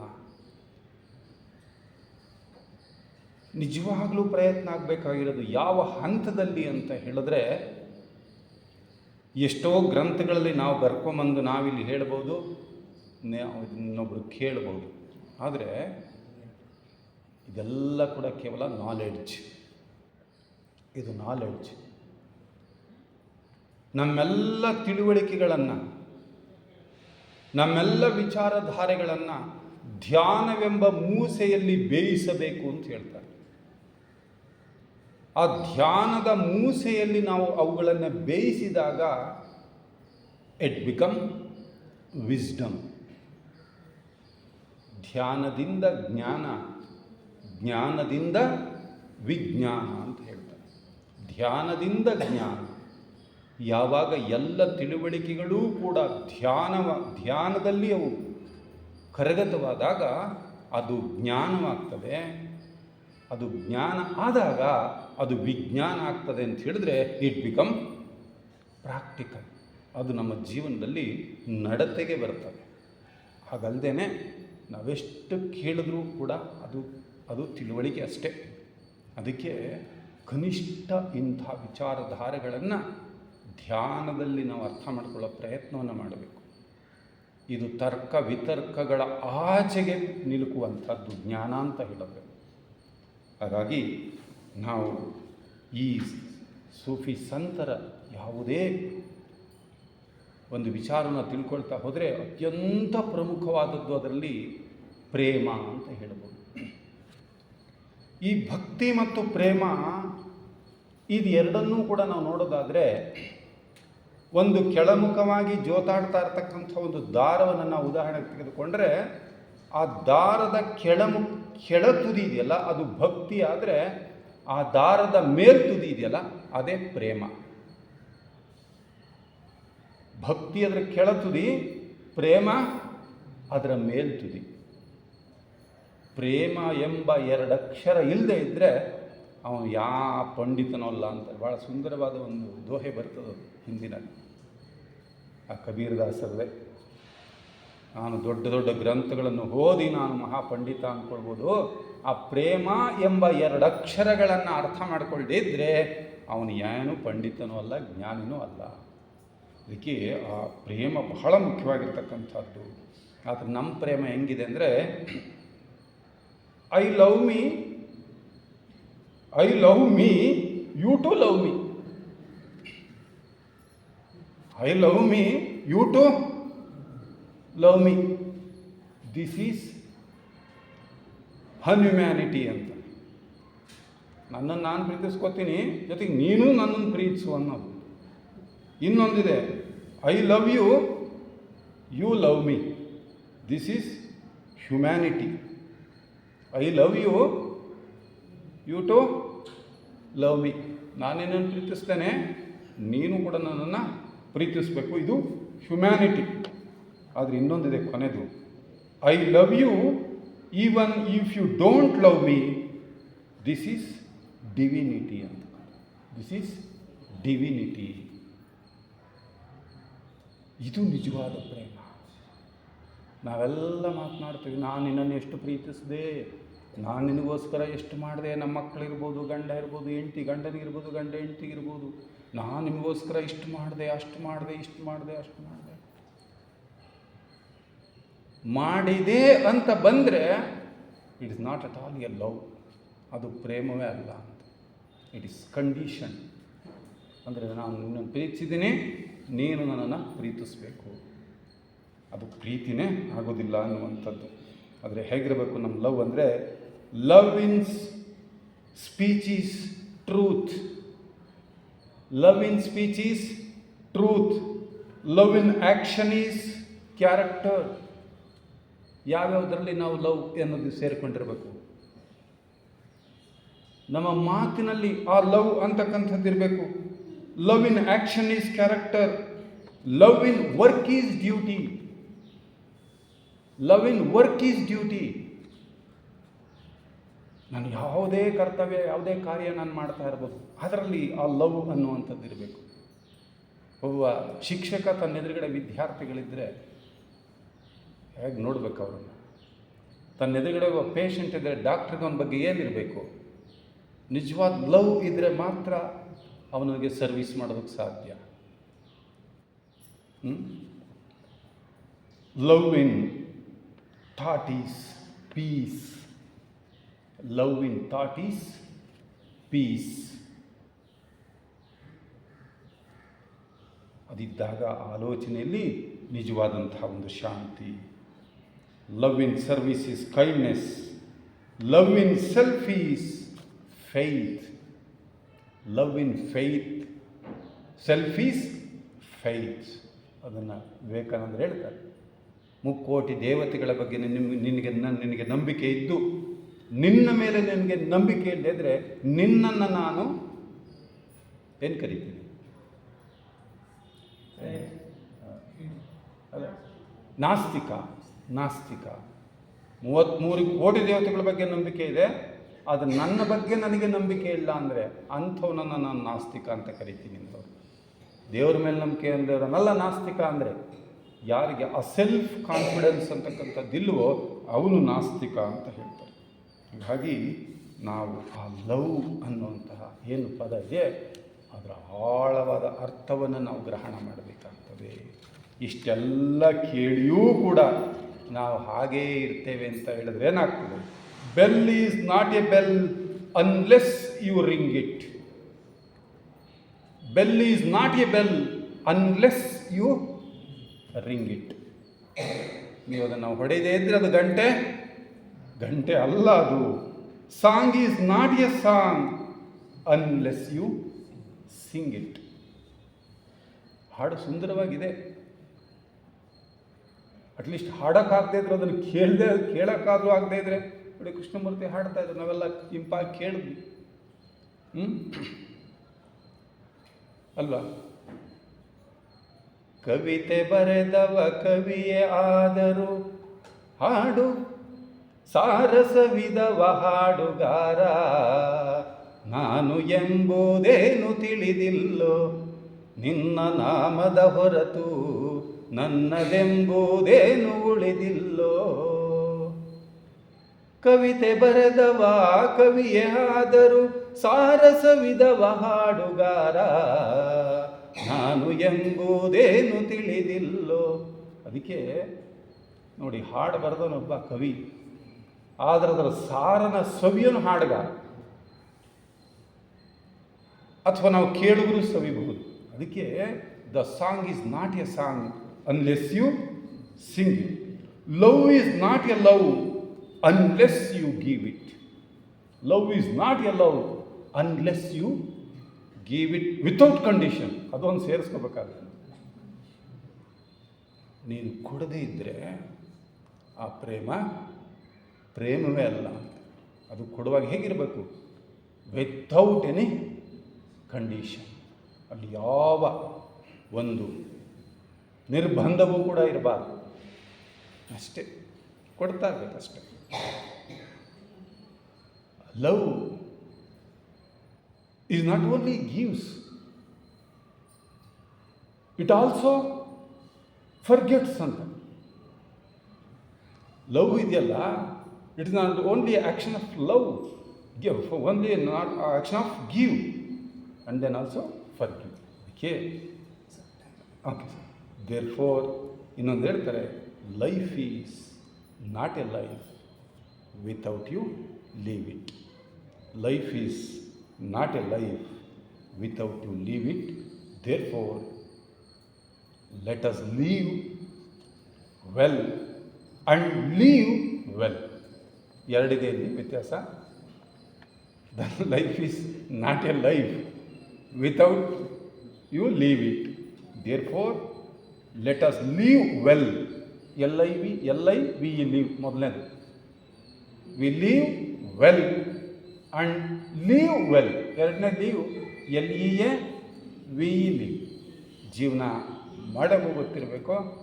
ಕೊನೆಗೆ ಕರೆ ಬಂದಾಗ ಬಹಳ ಆಯಾಗಿ ಆರಾಮವಾಗಿ ಆ ಜೀವನವನ್ನು ಬಿಟ್ಕೊಡೋಕ್ಕೂ ನಾವು ತಯಾರಾಗಿರಬೇಕು ಅಂತ ಹೇಳ್ತಾ, ಆ ಸಂತರ ಒಂದು ಏನು ಸಂದೇಶಗಳಿದೆ ಆ ಸಂದೇಶಗಳನ್ನು ನಮ್ಮ ಹೃದಯದ ಆಳದಲ್ಲಿ ಹೊತ್ತು ತಗೊಂಡು ಹೋಗೋಣ. ಅವುಗಳ ಮೇಲೆ ಧ್ಯಾನ ಮಾಡೋಣ, ಅವುಗಳನ್ನ ಜೀವನದಲ್ಲಿ ಅನುಷ್ಠಾನ ಮಾಡೋಣ ಅಂತ ಹೇಳ್ತಾ ಕೆಲವು ಮಾತನ್ನು